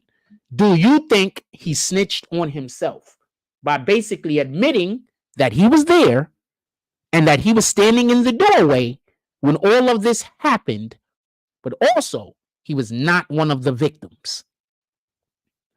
So I want to know, do y'all guys think he snitched on himself? Yes or no? Or if you just want to see the results, put it in the chat.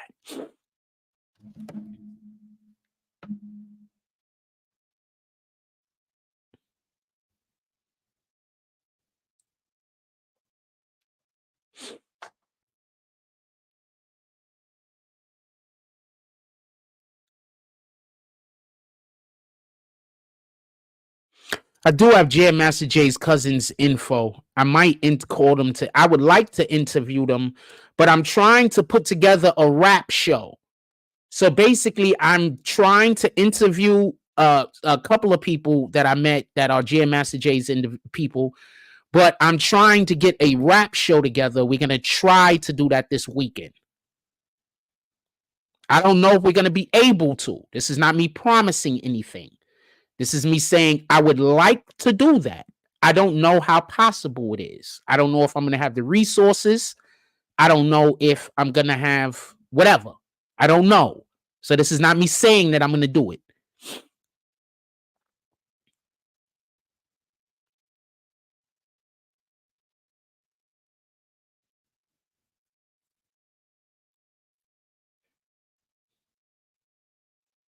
Really hate the fact that I got to talk like that.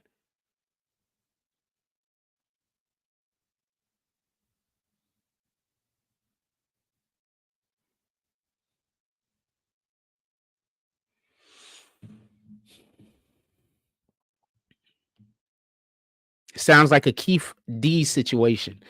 Well, if Keith D was to Washington, I guess. Once again,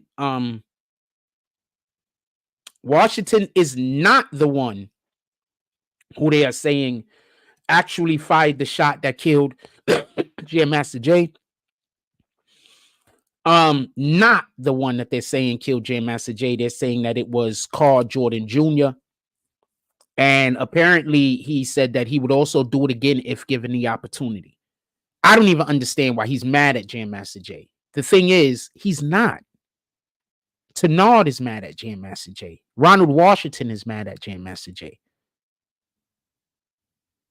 Carl Jordan Jr. allowed for his emotions to be replaced by Tenard's emotions. He allowed for Ronald Washington's reality to become his reality.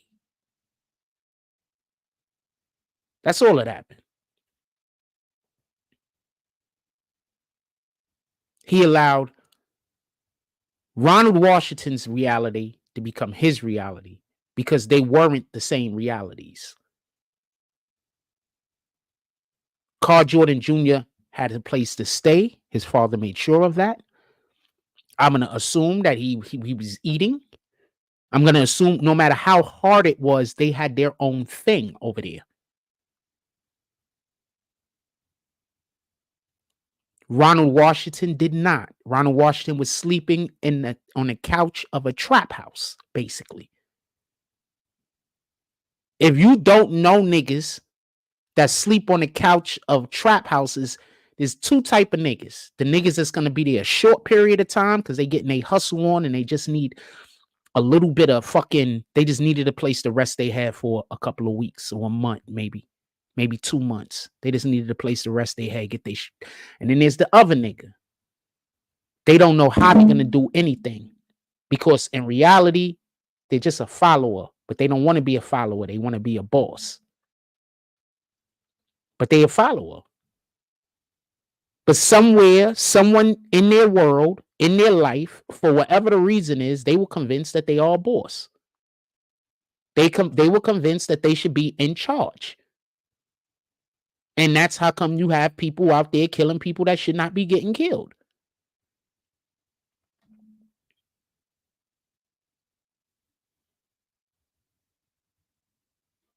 Now, this is not me trying to give anybody a pass for selling drugs. Not at all. But that's not what we're talking about today. We're talking about the murder, not the drug selling.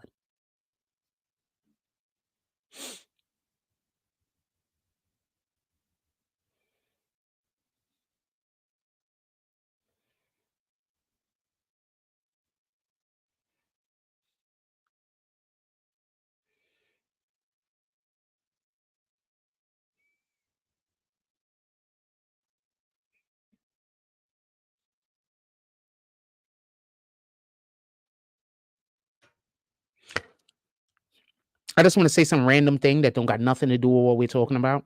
So I don't know. Has anybody seen that Wendy Williams documentary? I don't know if anybody has seen it.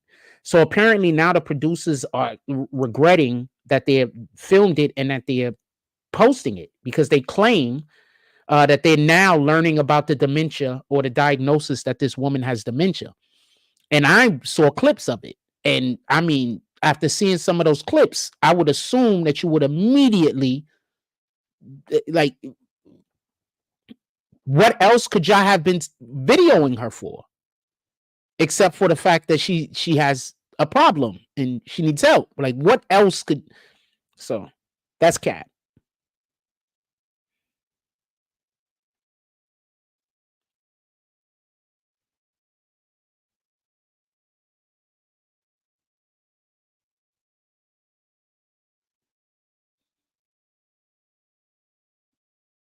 That's cat.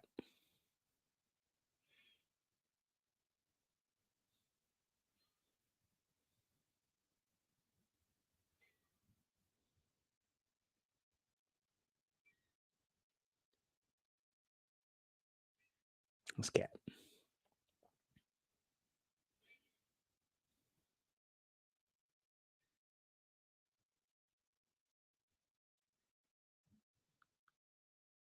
That's cat.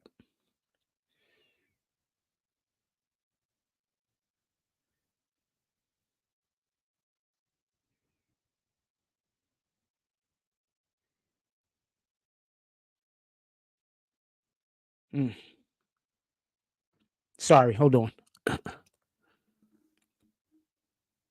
That's Wendy's karma. Yeah. They poisoned her or something. They poisoned her. But you can't do what Wendy Williams was doing and don't think God ain't coming for you. That's why I keep trying to tell y'all. Y'all keep making all of this content where y'all doing all of this lies and all of this stuff, and y'all say it's for whatever the fuck purpose that y'all saying it's for. Y'all going directly against what God wants you to be doing. What God wants any of us to be doing. So yeah, I believe that's her karma. I believe that she was slowly poisoned. And they said that she had an alcohol problem. So I could believe that she has an alcohol problem that created a problem in her brain. I can believe that.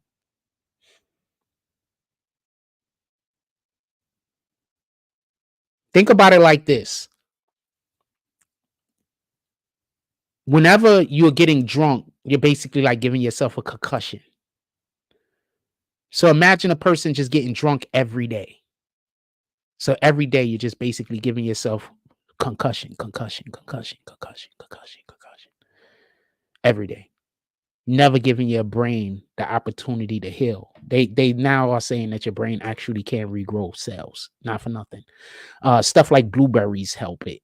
But they've been telling us that your brain can regrow cells because they say that certain food is better for your memory. So they've been telling you this, whether you've been paying attention to it or not. Anyway, in any regard. So, no, this is 100% her karma. But that's how God does. He lets you do certain things for a long period of time. And then he pulls up and he's like, nah, I'm here to get everything that you owe. Yep, it's too late. I gave you so many opportunities to turn around and do different. You chose not to.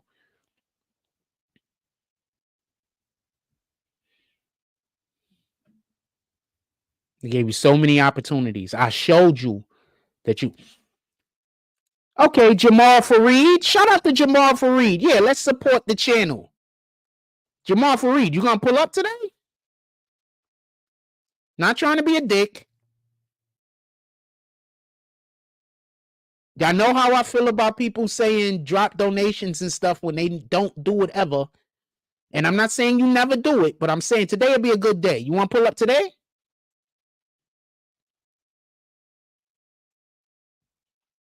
Tada says, why is Ja Rule banned in the UK? I have no idea. I didn't even look up on that shit. But remember, he has issues with our government, so that could be why. Also, remember that shit that happened when they had like Fire Island or whatever the fuck that shit was.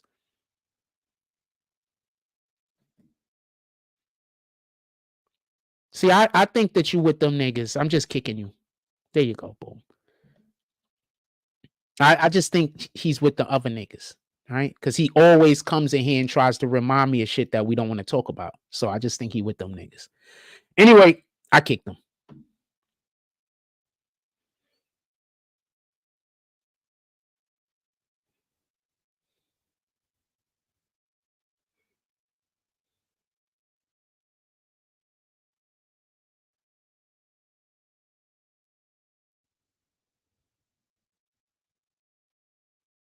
What up, D Candyman? Salute. Hey, D Candyman, I have a show we're trying to do on Saturday. If you want to be a part of it, hit me.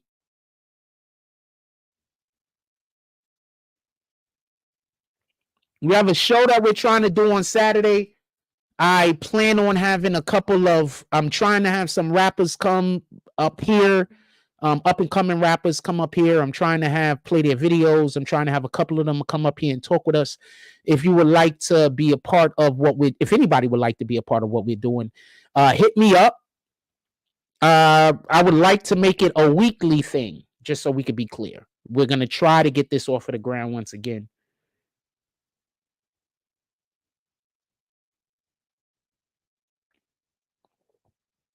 And it's going to be specifically on the music. It's going to be a music show, not about any kind of regular content.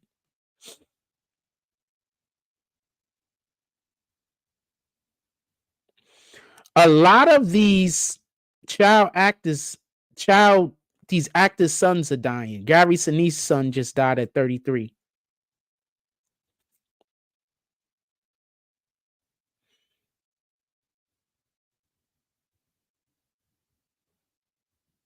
So Nigerian music producer Marcus, I don't know how to say his last name, who calls herself Menace to Society, is facing years in jail for attempting to shoot a dude over $3.50 drug debt, which is insane. You're about to go get attempted murder over $3.50, $3.50 francs. You're about to get attempted murder for that. Like, that's insane. I bet you we're gonna find out he was raised by a single mother. I'm not trying to be a dick, just saying what it is.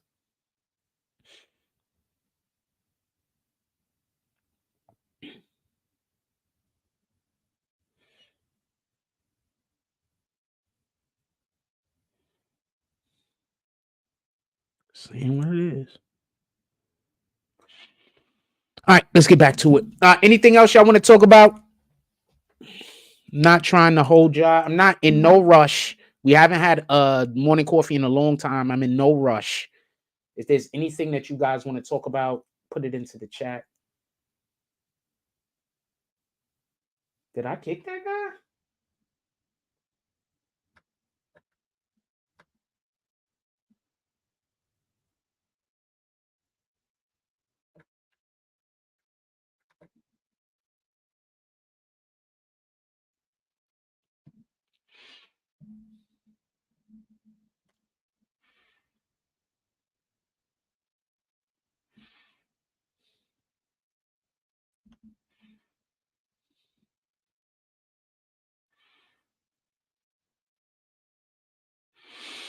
So you went and changed your fucking name, and then you got the other name kicked, and then you're probably gonna hit me up and be like, yo, I don't know why my page got kicked. I didn't do nothing. Nah, you changed the name of your fucking, you changed the name of your account. I kicked the name of the account that got kicked. And now you're going to call me back at some point and say that you don't know how your account got kicked. Don't worry. I'm going to know. I'm going to know. I promise you.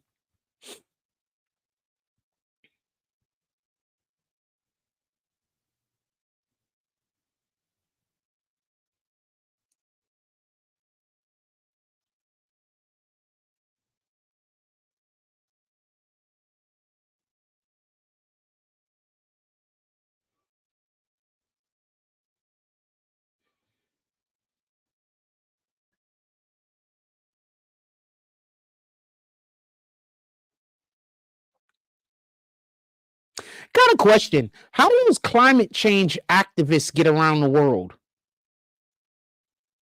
They got to take a boat or a plane or a car at some point, right? How do they get around the world? Somebody explain this shit to me.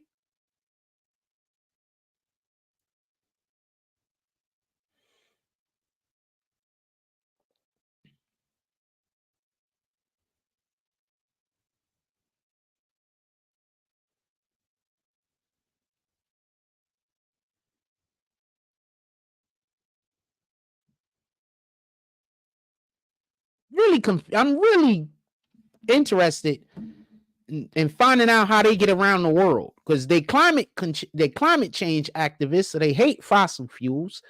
So how do they get around the world?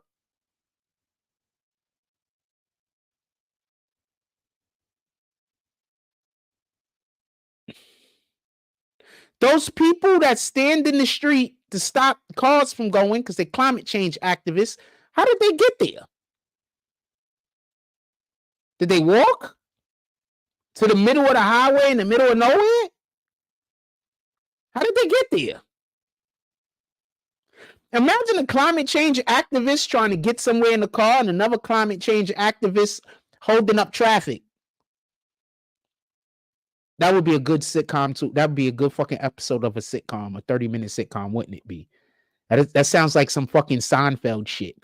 Seinfeld is, for some whatever reason, with some climate activists, and they're trying to go activate.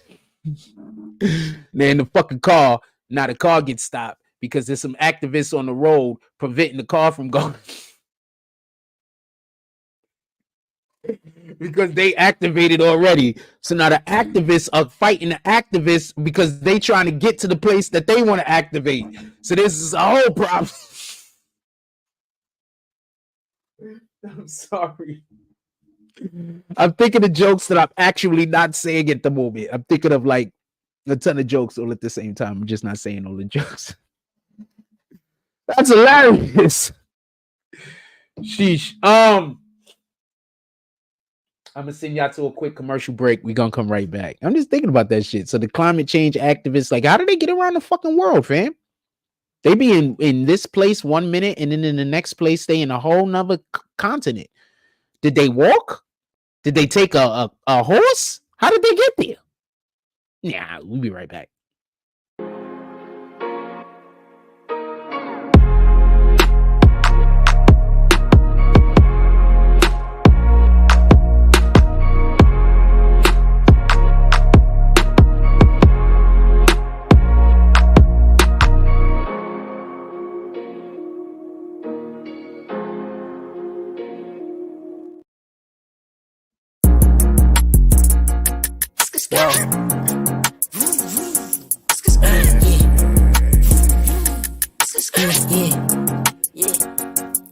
Paid a meal before the rich ET, no lacking, bitch, I'm sitchy like my bitch is yellow bone, ass fat, yeah, I'm picky, I'm the type to hit a bitch from the back like she Ricky, get her hair done, just to get some top, now it's frizzy, when I'm done, I just bust all on her face, left her sticky, flood the whole hood with work, shit, now everybody busy, when I make it, whole hood coming, everybody everybody with me. I'm the type to pop out with that stick like you watching Disney. Put 2 O's in both sides of his V, now he drizzy. I be deep down in my feelings like who really rockin' with me. Yeah, my trap booming, bitch, I got more 3 5s than Griffies. Yeah, them purse real, give it 5 minutes, you be itching. Man, I hate these hoes, all of them some bougie broke bitches. Living rich records, bitch, we some cutthroat niggas. Wanna be the game, gotta catch a body, no snitching. When I caught that case, it was just me, no code of fitness. How I change up, been acting like I don't know niggas, switching lanes up. No, this ain't that S550, switch my name up.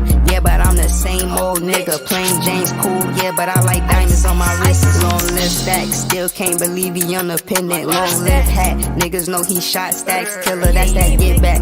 Every time we spend our ops block, they heard that shit clap. Everybody kick like 4Ks, that's a Kit Kat. Bitch, I dropped a mint on the grill, that's a Tic Tac. I be fresh as fuck, all designer, but it's mismatch. Tap in, I'm taxing for the sauce, yeah, I got that. Bitch, don't ask me what I'm smoking on, cause it's that iPad. Bullet got no name, but them shits hitting who I shot at. Know his name ain't T.I., but we left that nigga top back. Got them all waiting for the tape, they like drop that. When I'm in the A, they know my shit, I gotta pop that. Thinking I can't fuck your bitch, nigga, boy, stop that. Yeah, bitch, I'm Bugatti, you getting dropped if you not that. 731, I'm on the north side, when we my back.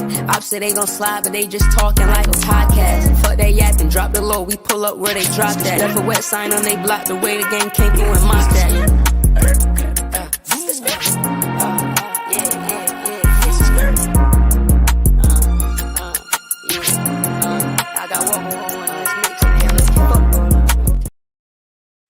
I really hate when I don't think that I think I got another second or two to hit the button and then I don't.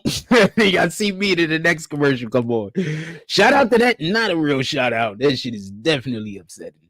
It's not angry, but like, man, something else happened. Not that. Anyway,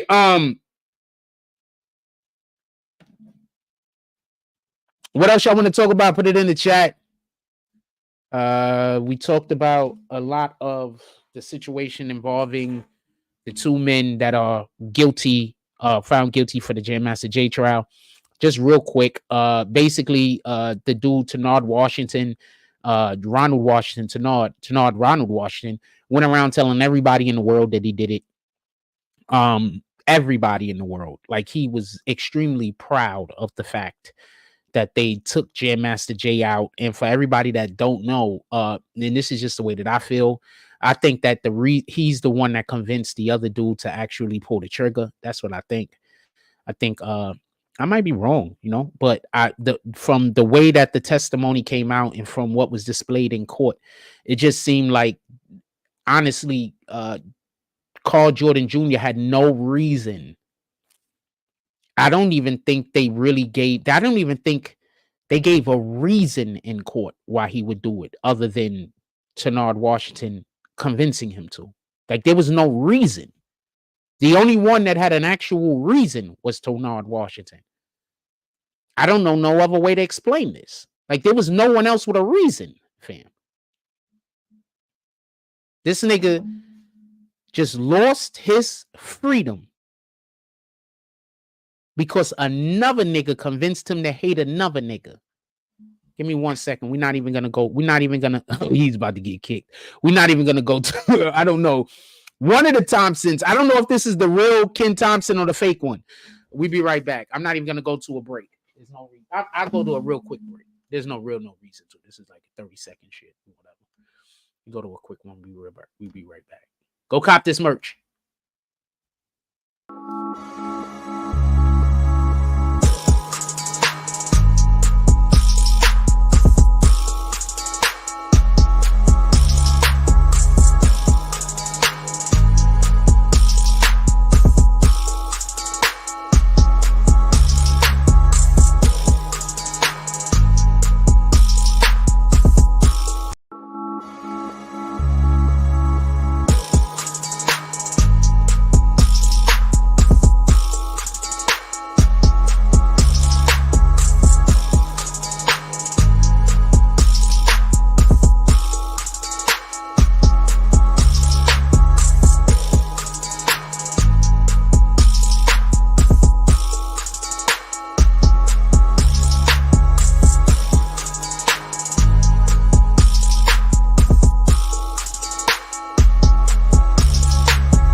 There we go. Want to give me some more coffee real quick. Anything else y'all want to talk about? Put it in the chat. If there isn't anything else y'all want to talk about, I'm going to get to what we're talking about right now. I'm just going to finish this off. We're writing a script for our... We're currently writing a script. So we're going to have some videos coming out basically on the script. I'll tell you what the beginning of this one is basically right here. I'm writing a script based on what happened in the courtroom so you can hear about what happened in the courtroom specifically. This one starts off. I still got to do some adjustments. Obviously, I got to add some stuff, take some stuff out. It says calling the same witness. Sheesh, there's more pages than I thought. On October 30th, 2002, Jason Jam Master J. Mizell was unalived at his studio in Jamaica, Queens. Jam Master J was the DJ and third part of the legendary group Run DMC. This video will be based on the courtroom testimony in the case of the state of New York versus Carl Jordan Jr. and Ronald Washington. This is the second day of testimony, and a witness is about to take the stand that is specific testimony. The defense and the prosecution have already had private conversations, and they have agreed that the government will lead the witness on certain questions so that details from other alleged crimes don't poison the jury. So that's basically how it starts off.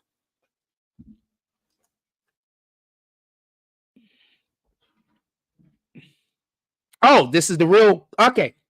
That's why you don't got to send it. I know that it's the real Ken Thompson. If you want to send something, you can. But you don't have to send anything. That's the real Ken Thompson, as far as I can tell. But like I said, if you want to send something, you can. But okay, copy. That's the real Ken Thompson. All right. All that means for the most part is I'm going to look at your comments like you're not trying to attack me. And that means that I will actually post good comments that you make. As you already know, when I think people are just in here to argue with me, I don't really want to post nothing, fam. But if you don't need to drop anything, you don't need to donate. But if you would like to donate, we are accepting all donations. With that being said, once again, and you're gonna, when we do put out the content, you're gonna be able to see it for yourself. I do believe that the defense did everything that they could. Obviously, there's things that I think that they should have done differently, but I don't know all of what the prosecution has. I just know what was displayed in court. So sometimes the defense isn't doing something, so the prosecution doesn't have an opportunity to be able to hit them over the head with their bags. So I'll take that into consideration for some of the things in which it just looks like they were avoiding. But I will say this, and I want this to be clear. I don't want there to be no misunderstanding.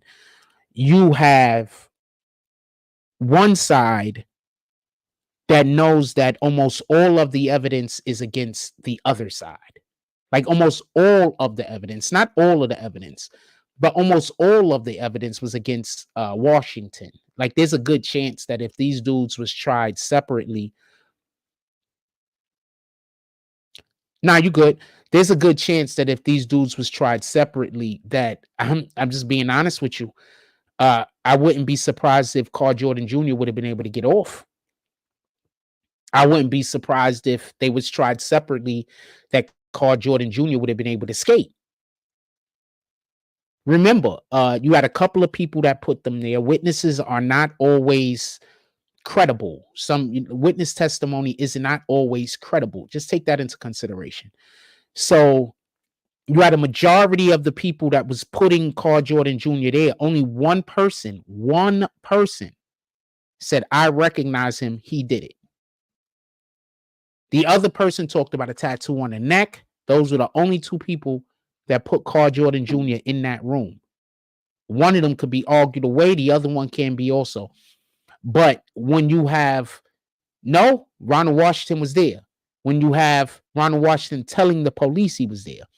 When you have Ronald Washington telling other people that he was involved in the crime. Those people then getting on the stand and saying, no, Ronald Washington told us he did it.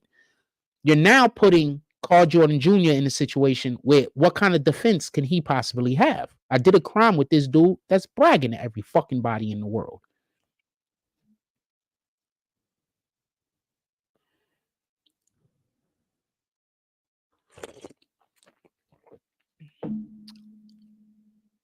I'm just saying what it is.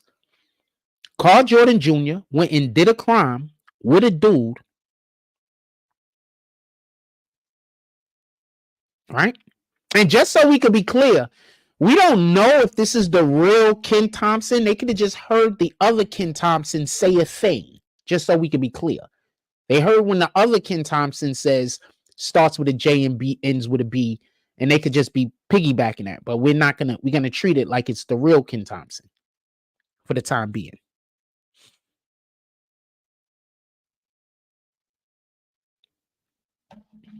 So you have Carl Jordan Jr. He's not there.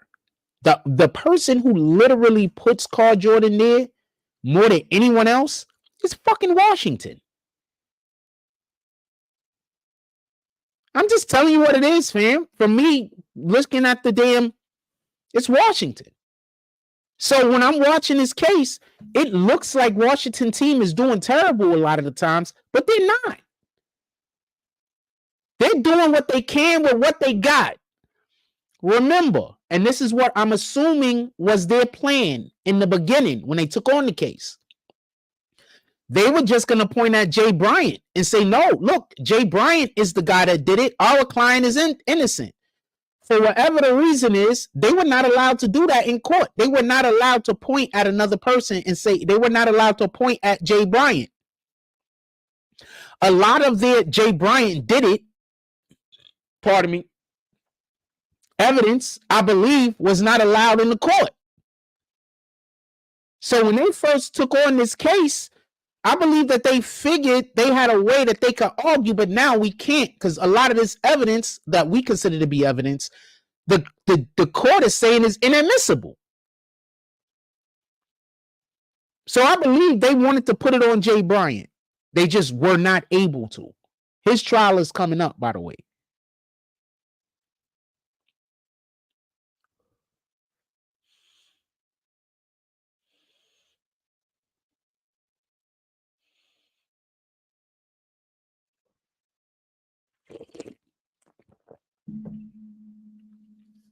His trial is coming up. I'll put a jump off down here. I thought I put it down here early. I don't know who saw it or didn't see it.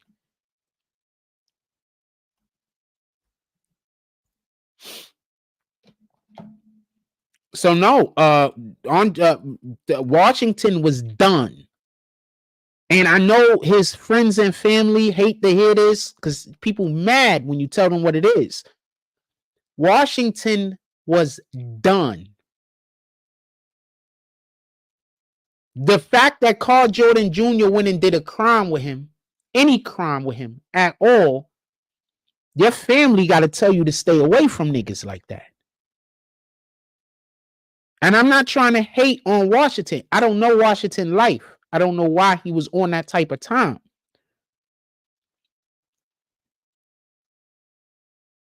But your family's supposed to keep you away from dudes like that. You 18, 19 years old, you don't know no better. Carl Jordan Jr. didn't know no better. And I'm just telling you what I think. I don't think he knew any better. I think he just didn't know no better.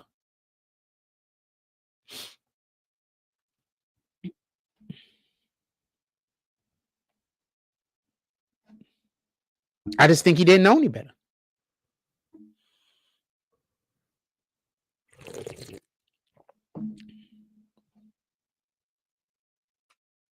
One second.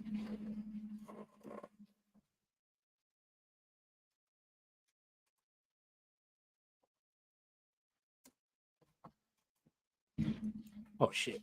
I was about to pull the whole thing out the damn wall.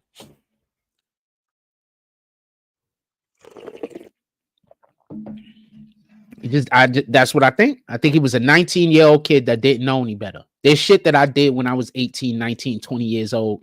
And I look back on it. All of us have done some shit that was 18, 19, 20 years old. And we look back on it and say, shit, I'm happy that it didn't come out the other way. Or we didn't do a thing. And we looking back on it like, damn, you know what? That person almost had me. That person came up to me, was doing all that angry talk and almost got that energy out of me, which would have then got me into a position where they could then get me to do the thing that they want me to do.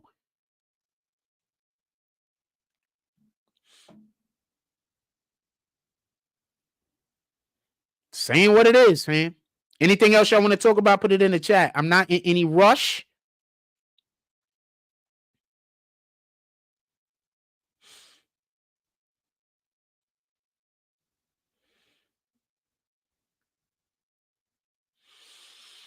I'm not in any rush. Anything else y'all want to talk about, put it in the chat.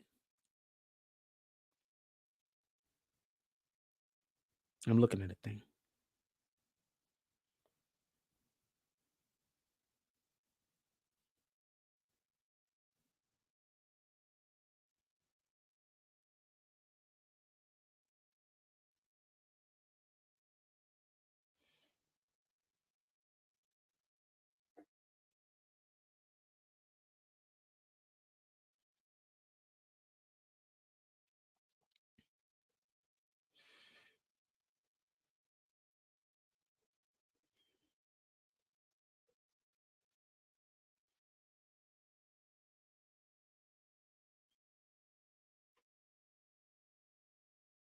This is crazy. So hold on. This is dope. This is what I meant to say. Oh, fucker.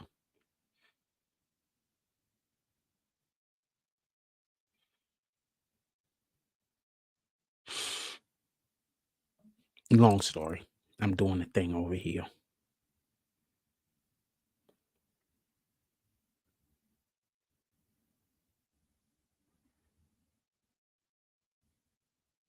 Anyway, so anything else y'all want to talk about? I don't want to hold y'all, but if there's anything else y'all want to discuss, I am here for it at the moment.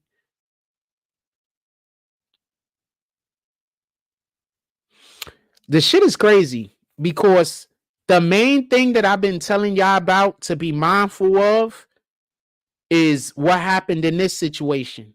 What's the main thing I've been telling y'all to be mindful of? And just so we could be clear, when you 19, 18, 19 years old, you still a kid. What's the main thing I keep telling y'all to be mindful of? Be mindful of these people that's coming to your children and talking to your children when you're not around. Be mindful of them. That's the main thing that I keep telling people about, right? The main thing. Yes, I'm telling them because I got a reason to be telling people this type of shit because of what I'm going through. Don't get it confused. But that's the main thing that I've been telling everybody about, isn't it? That these people are coming to your children and these people are talking to your children and convincing your children to do all types of different foolishness out there in the world. This is what I've been telling y'all about. You know how many crimes that happen is simply just one nigga jealous of another nigga and then he go convince another nigga to get involved. You know how many crimes that's just that's what the crime is? That's what the crime is. Somebody helped somebody do something to hurt another person because that individual lied to them about the situation and they believed them.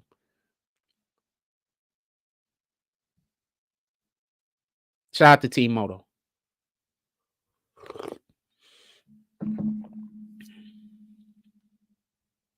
I'm just saying, fam.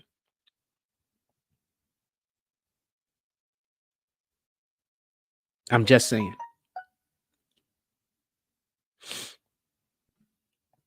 Anybody else play Monopoly Go? If so, I want to add you.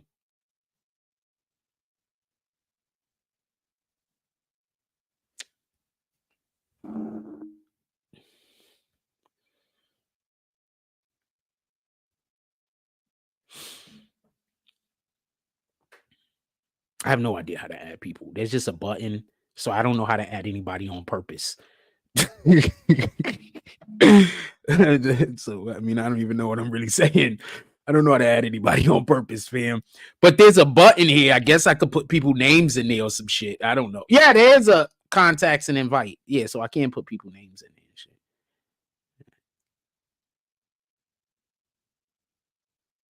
Yeah, I don't know how to work this shit. In any regard.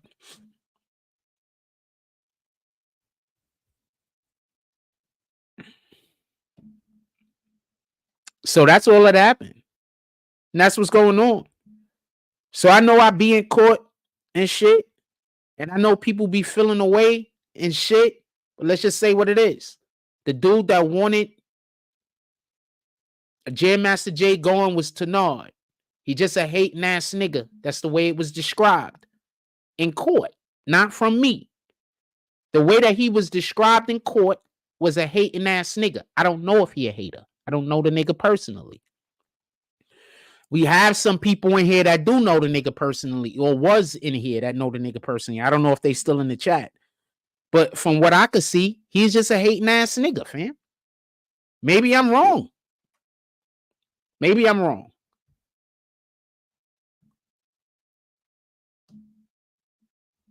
Maybe I'm wrong.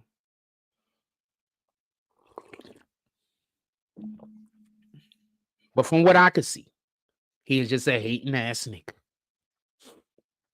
But maybe I'm wrong. Like, what the fuck? What the hell do I know?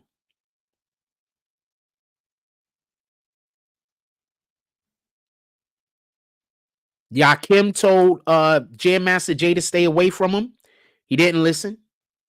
Yakim told him as much as if he see him, he gonna end his life himself. He was not playing with him. If I see him, was basically how it was. If I see him, I'm gonna shoot him myself.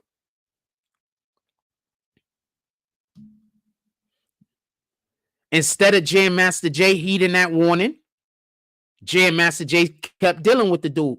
Sometimes we don't heed the warning, fam. I was warned about people, and then I didn't accept the warning, and then bad things have happened to me after the fact. You know, sometimes we got to accept that warning. Sometimes we don't take the warning because of the party it's coming from.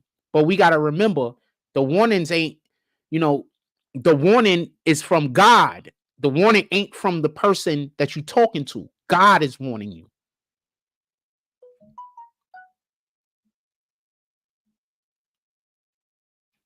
And I think that when we look at the warning that way, we'll see it differently. Stop looking at warnings.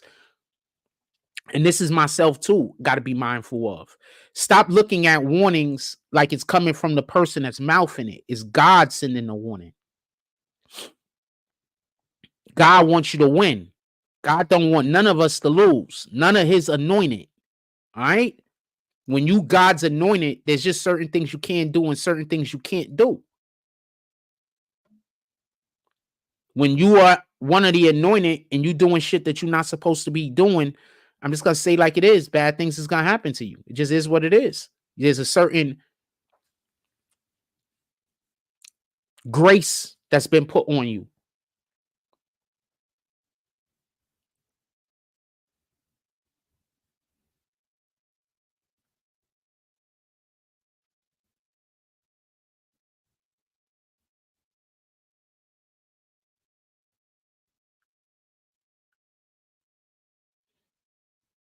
There's a certain graces that been put on you. So you can't just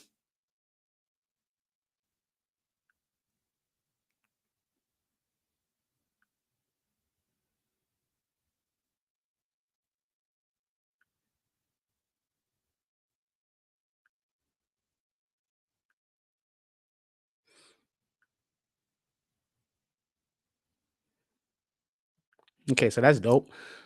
Yeah, there's a certain grace that's put. I'm so sorry. I'm just everywhere. There's a certain grace that's put on your name. So he had a certain grace that was put on his name, fam. 9 times out of 10. And something that we got to remember when there is a grace put on your name is that God is never going to allow for you to go but so far down. You know, it might be under where you want to be, but God is not going to allow for you to go but so far down because you got grace on your name. You know how hard Satan got to work to get people to hate me? You know that there's a group of people from Coney Island that walks around to all the stores and try to, so nobody in no store could be polite to me or they're going to try to run them out of business or some shit. This is real talk.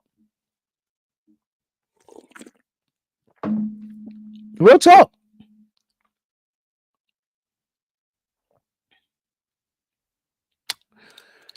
Be right back. Always told me I could be whatever I wanted, so I became a problem.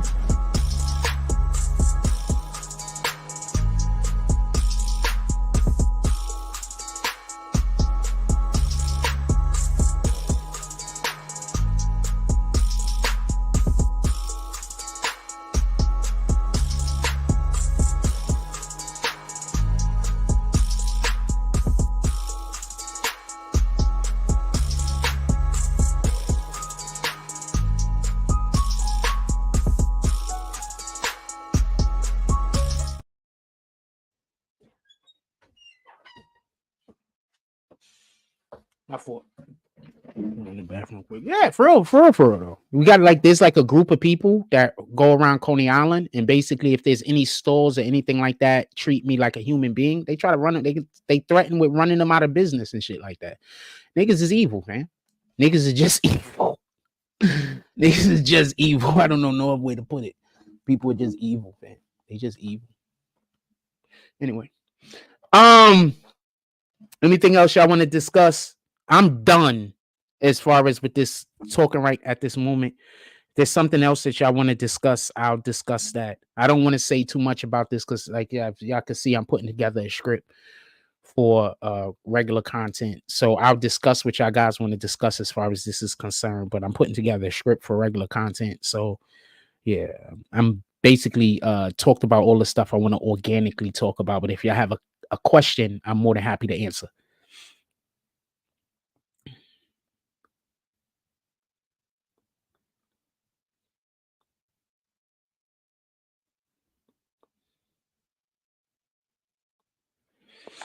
Yo, so have y'all heard about Meek Mills allegedly being mentioned in one of these Diddy situations?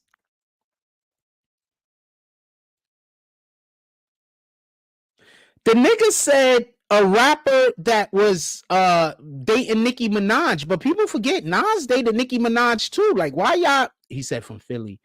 He said Philly rapper that dated Nicki Minaj.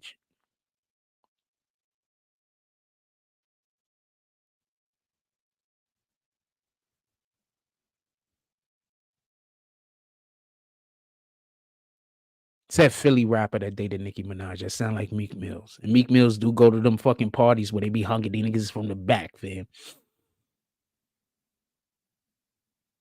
That shit don't even feel right. Like, that shit don't even feel right. Like, y'all ever had your girl come up and try to, like, hug you from the back, nigga? That shit don't feel right, fam. We not doing that. Like, we not doing that. Like, what the fuck?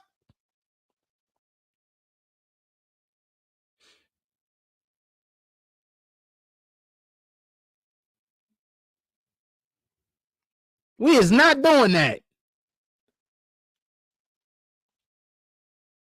That's just absolute bananas. I don't know what to tell you. That's just bananas to me.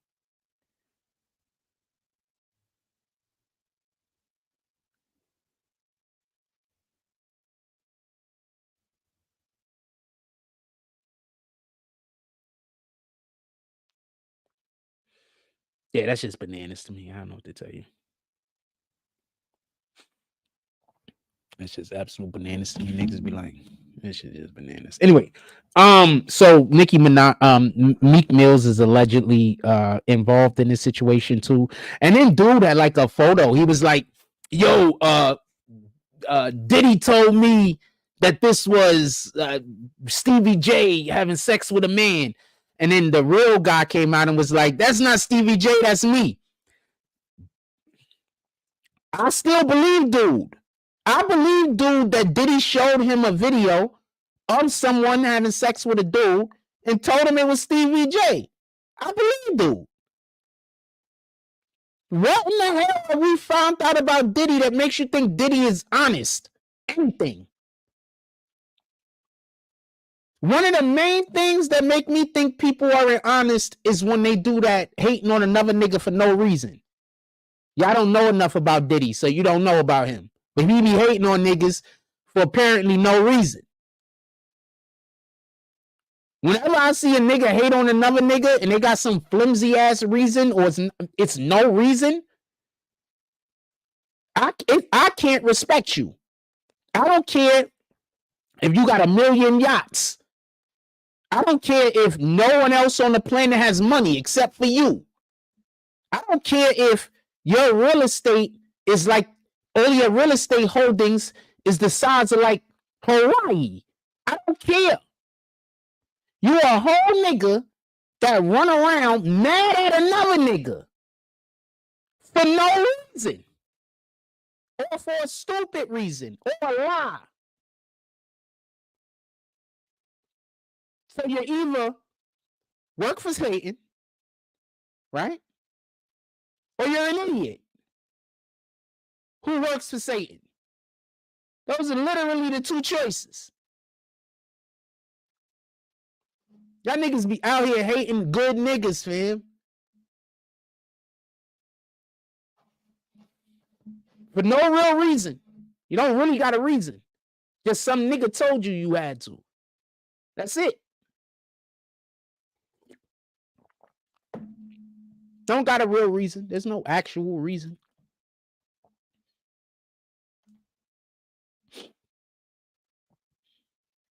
There's no actual reason. There's no reason. I'm gonna give you the best example. So I'm gonna give you an example that deals with me real quick.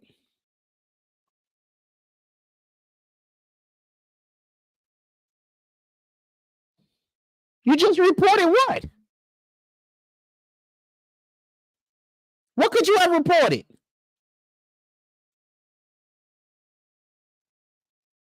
Just tell me what you could have reported. Watch, this is why I don't think this is the real Ken Thompson. Tell me what you could have reported. Dom's the Donuts, he's going to say he went and reported. Told you. So you're going to report the dude streaming my live. Why don't you give a donation to the page instead? The dude streaming my live, right? Why don't you just do a donation to the page? This page. Why don't you just do that? Don't worry, I'm about to kick him in a minute because this is the fake Ken Thompson. Why don't you just donate to the page? You know how many fake Ken Thompsons we don't kick from this page? We kicked quite a few fake Ken Thompsons. Why don't you just donate to this page? Why do you bring up that somebody else is streaming us? Why don't you support what we're doing over here?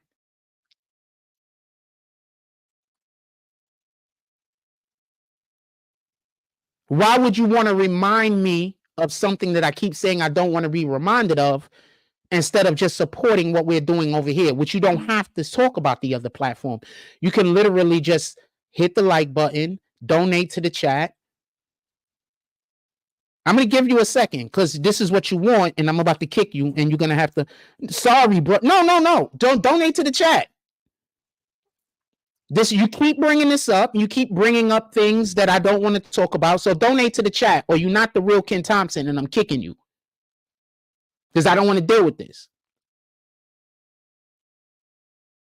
I'll give you a moment. Because I don't want to deal with this. Nope, I don't care about an apology. Because this is about the 4th or 5th time that I've told you about this. So you're either the fake Ken Thompson, who I have to tell about this all the time, or you're the real Ken Thompson. If you're the real Ken Thompson and you sincerely feel this way, donate to the fucking Cash App. You don't have to, mind you.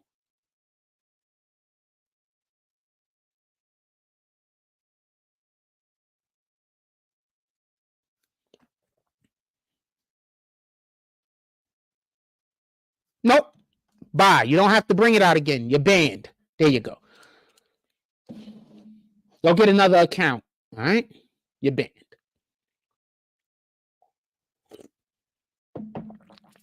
Fake Ken Thompson. They go get pages that donate to the chat. And then they come in here and be disruptive. So then if I say anything, what they then go do is say they donate to the chat. Why am I kicking them?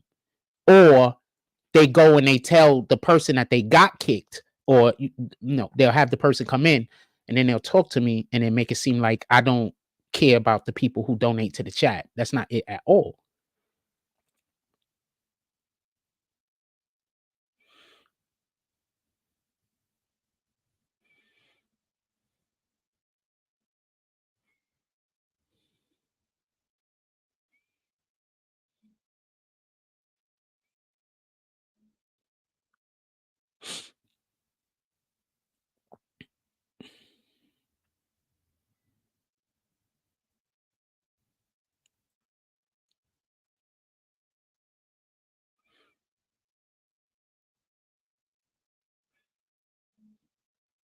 Anything else y'all want to talk about?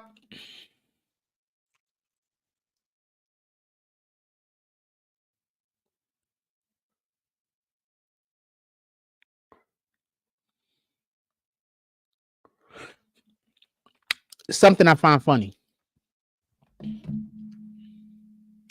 So, Fannie Willis, bear with me, has just got caught perjuring. He has not just only got caught perjuring, but also the dude she was dating. They perjured themselves. Badly. So this is the question I have. So all of the people that hate Trump is just gonna just ignore the fact that they lied? Are they gonna say, let me tell you what they're gonna say. Trump lied all the time. Because that's how Satan talks. When you catch Satan doing something, Satan just reminds you that other people do it also. That's a way of not being held accountable. It's like when you accuse somebody of cheating and then they say, well, you cheated too, even though you probably didn't cheat, most likely. They just accusing you of doing it because they don't want to be held accountable.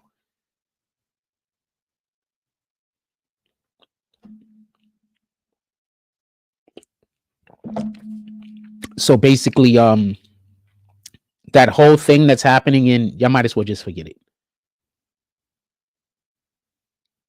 The whole entire thing that's going on and Trump in Atlanta, y'all might as well forget it because there isn't any other office that has the resources to prosecute him. Or the warrant, by the way. You have to have the resources and the warrant.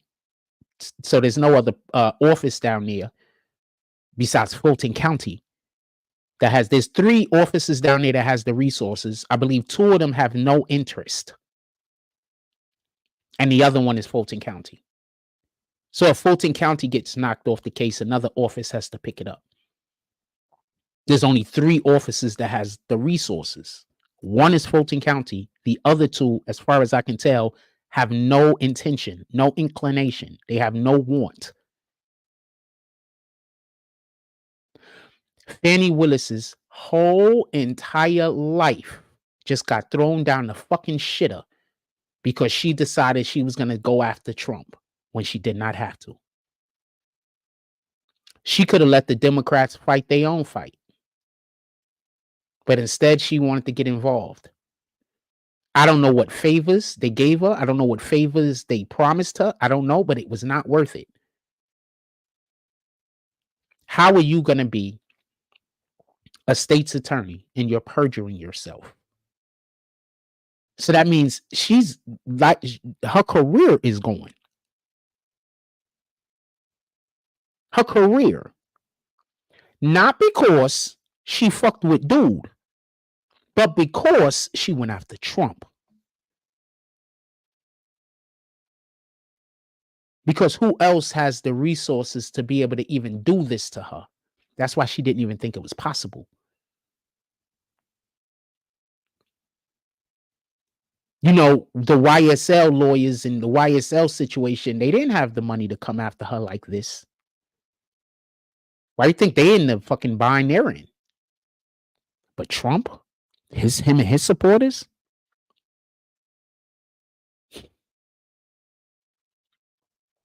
People are making a big deal about those shoes and saying black people, whatever.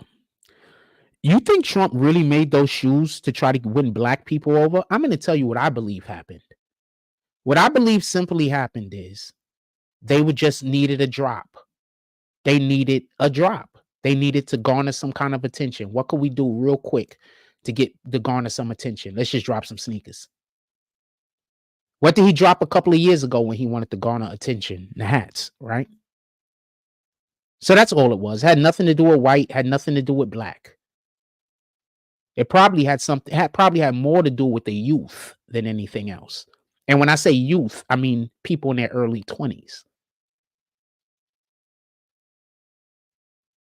That's what I mean. I don't mean teenagers. I mean people in their early 20s. It probably had more to do with them than anything else, and had zero to do with whether somebody was black or white, because that's just so racist. Y'all don't get mad when people say that. Somebody is trying to be hip hop, so they trying to be black. Like, that's not pissing y'all off. Maybe it pisses me off because I'm from the Bronx and I know all of the other different cultures that was also involved with the creation of hip hop. So maybe that pisses me off. Kool Herc wasn't even American black. Kool Herc was from the Caribbean. He was West Indian. That's where the first freaking party. Kool Herc. He was not even an American black, fam. Y'all letting these people rewrite history because it makes you feel happy. But if we told the appropriate history, there's a lot of people who are not American blacks, which you will hear were a part of creating hip hop, including people from the Caribbean, including Russians. Who you think was doing all of that tagging and graffitiing? A lot of those was Russian niggas, fam. Including Puerto Ricans and Dominicans. Who you think was doing a lot of that tagging and graffitiing? Puerto Ricans and Dominicans and Russians. There wasn't that many black niggas out here tagging, fam. That's the part they don't tell you about why K. Slay, R.I.P. to K. Slay. Why K. Slay was really that dude. There wasn't that many black people tagging, fam. They're not going to tell you that part, though, because they want to hide that history. There wasn't that many black people that was out here doing graffiti. But when you watch a movie about the 80s, what's the main thing they show you? Graffiti. There wasn't that many black people graffitiing, fam. The majority of the dancers were not black, fam. This is the part they don't tell you. Y'all just think because the rappers were mostly darkly complected. What when you find out most of those initial rappers wasn't black? What are you going to think about that then? You find out some of them was Puerto Rican and Dominican. What are you going to think about that? I want you to go look up census for the Bronx in the 1970s. Just do that, and then you'll understand. Just it's not what you think. Like, we owning this shit because we do, but it's not what you think. And there's a lot of other people that has something to do with hip hop that were not black, fam. Stop being so blinded. Be right back. Man, there's a lot of people that were not black. Not even a little black, fam. Not even a tiny bit black, fam. No black in them. Some of them was straight off a boat, fam. Just telling you what it is. Be right back.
I always turn that off way too early. I got like a clip that actually goes up this one.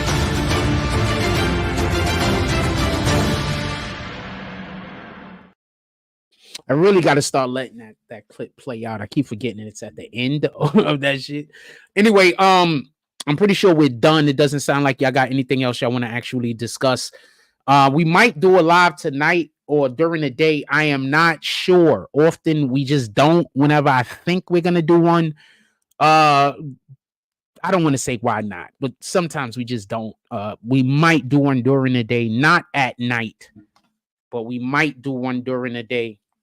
Like around 7, 8 o'clock. I got to get my whole fucking schedule and everything turned around. Like around 7, 8 o'clock, I'm usually just done for whatever the reason might be. Be exhausted.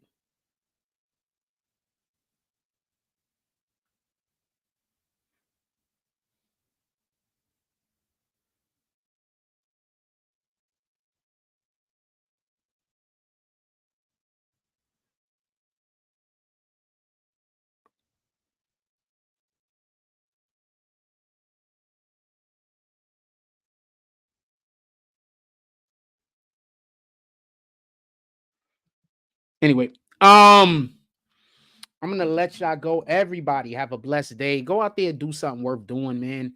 I don't know. I don't really have no other way to explain this. Go do something worth doing out there in the world. We live in a very, very wicked society. Like the society we live in is very wicked. We live in a society where it just seems like the majority of people just want to hurt other people. Like they have no other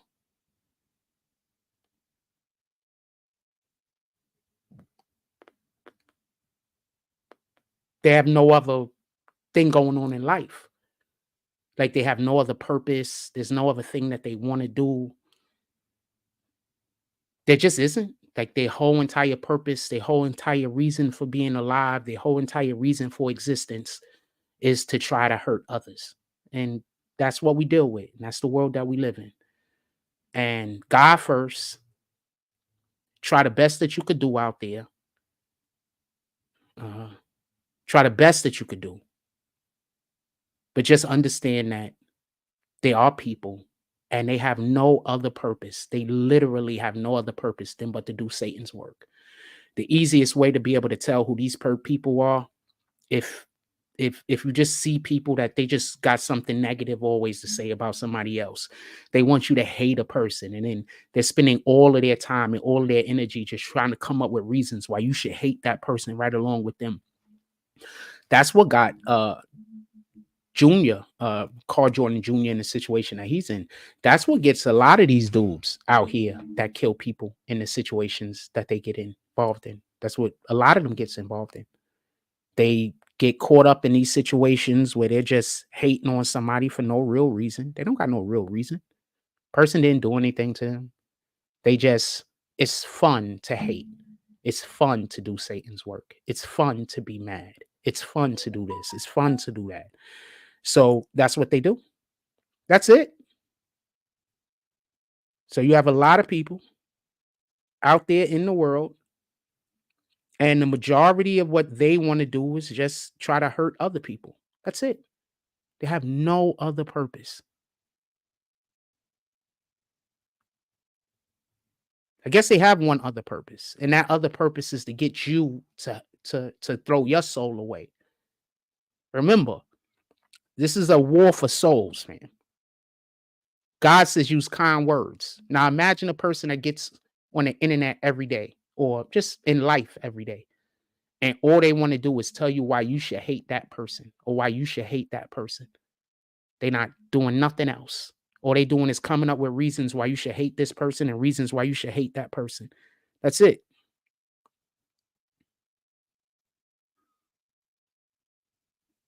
That's it.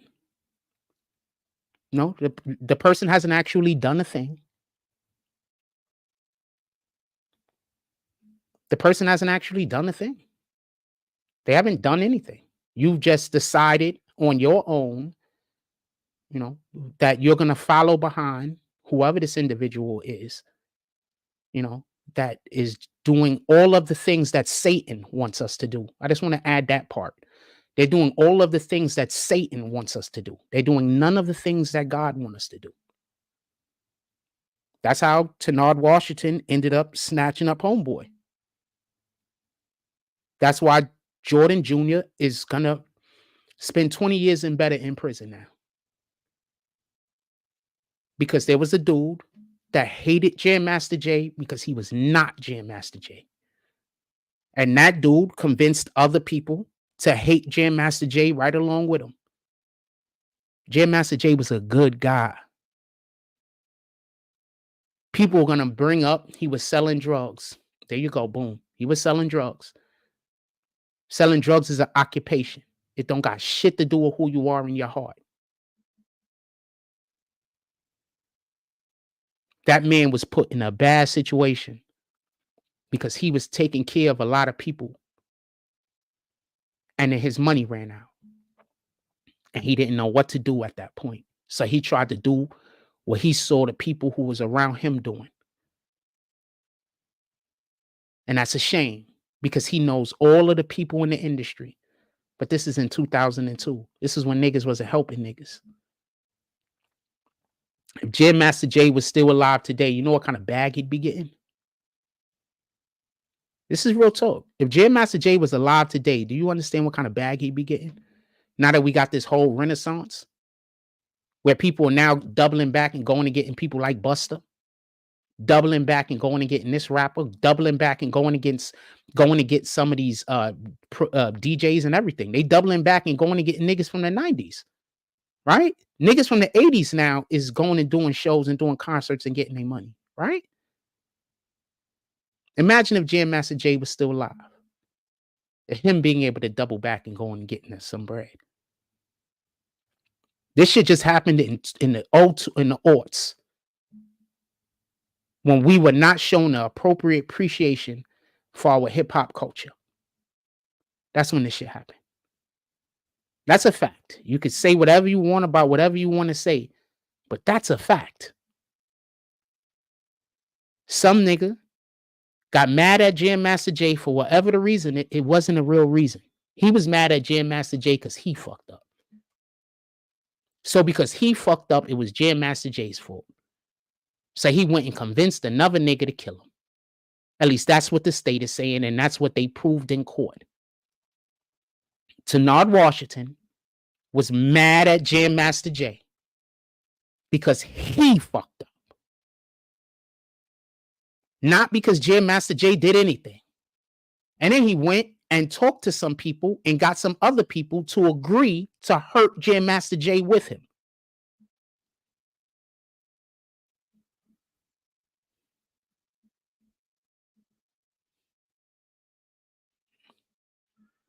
Yeah, no. I mean, I don't know if the dude did any kind of donations. I don't know shit about that. But I told you that the nigga was with the ops. Anybody want to, I'm not going to say match him, but anybody want to show some love to the BBN, now would be a great time. I told you the nigga was with them, fam. If anybody want to show some appreciation to the BBN, right now would be a great time.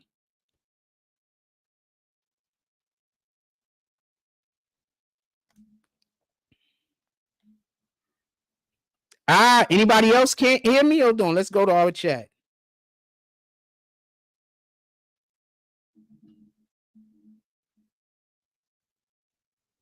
Let's go. Let me open up my app. Let me make sure that people get.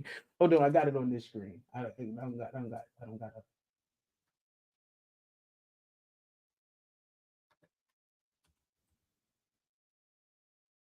Is that the?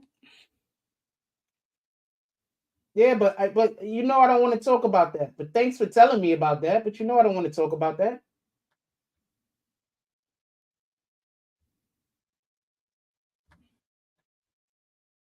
I'm trying to see if my volume is working.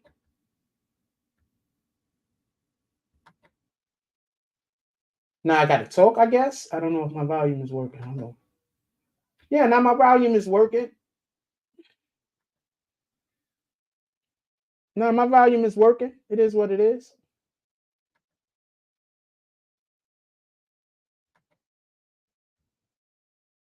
But that's between him and God, though. He donating to somebody because they hate me. Like, that's crazy. If you would like to donate also to, because that would be, you could also do that. Y'all keep telling me about what these niggas is doing. Y'all can, instead of telling me about the shit that they're doing, you can always just support the platform. That's all I'm ever trying to say. I don't need to know what them niggas is doing. You can just support the platform. You don't got to tell me what anybody is doing. I don't understand why people keep telling me what other people are doing. You can just support the platform.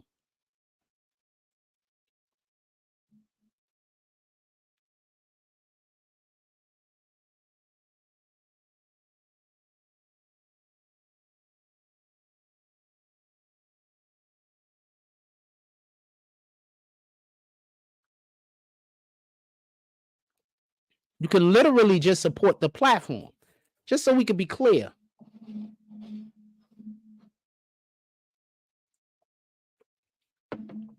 You don't have to, though, just so we can be clear. You don't got to do anything. Just please don't tell me about what anybody else is doing. I'm asking. I know I don't, this is crazy that I don't even know if that's the real team motto now. Because whenever somebody does this, I assume it's, no, that's a fake team motto. That's not the real team motto. Hold on. I think that's a fake team motto. Let me put this person on. I think that's a fake team motto. I'm going to put, hold on. That's a fake page.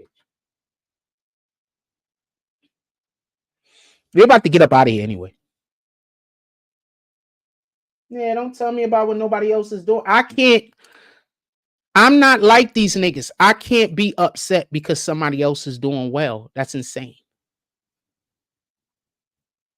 Yeah, that's a fake team motto. We're going to get them up out of here. That's not the real team motto. Boom.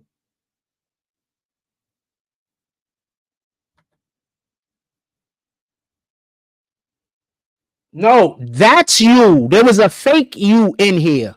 I just kicked them. There was a fake you in here. I just kicked them. Look, I'm going to show you.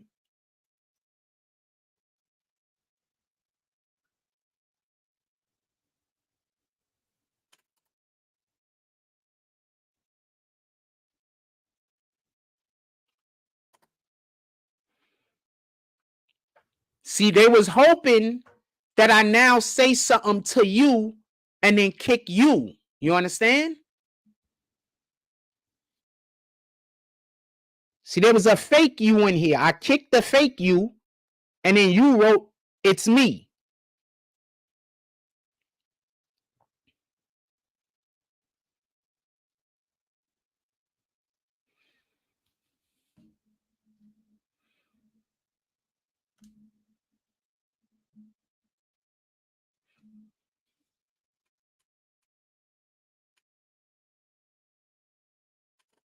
And as you can see, the names look almost, the names are identical, as far as I can tell.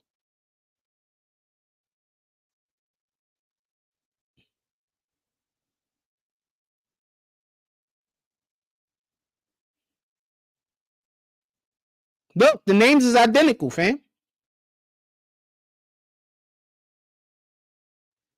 Unless I'm missing something.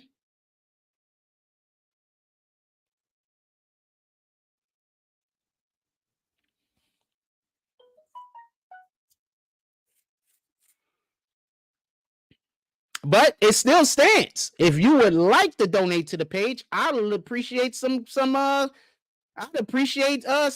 this morning. If you would like to donate. Once again, even though I know I say this all the time and the people tell you that I say that you got to donate, oh, I'm going to kick you. That's a fucking lie. They just want to have the ability to stay in here and disrespect me without me kicking them. That's all. It's a fucking lie, fam. When was the last time you donated to this page? Not trying to put you on spot, but the last time you donated to this page was months ago. I never kick you, and I never talk about kicking you. What the fuck are they talking about? They just make up things. And now after they make up things, now I got to live in that made up world. They just make up things.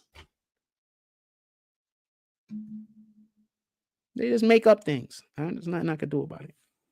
Anyway, I'm going to let y'all go. Everybody have a beautiful day. Go do something in the world worth doing. I'm just getting off at this point. Because I don't really have none of y'all in here talking to me, and I'm done. And obviously the only people that's going to pull up right now is the people that hate me. So I'm done. Everybody just go have a beautiful, day. Go do something worth doing and then stamp God's name on it. Like, comment, subscribe. Join the notification gang. Hashtag Bronx Bombers. Let's get it. I love y'all. Take care of each other. Hug the kids for me. I haven't forgotten about you. And that's all I got on this one. I'm out.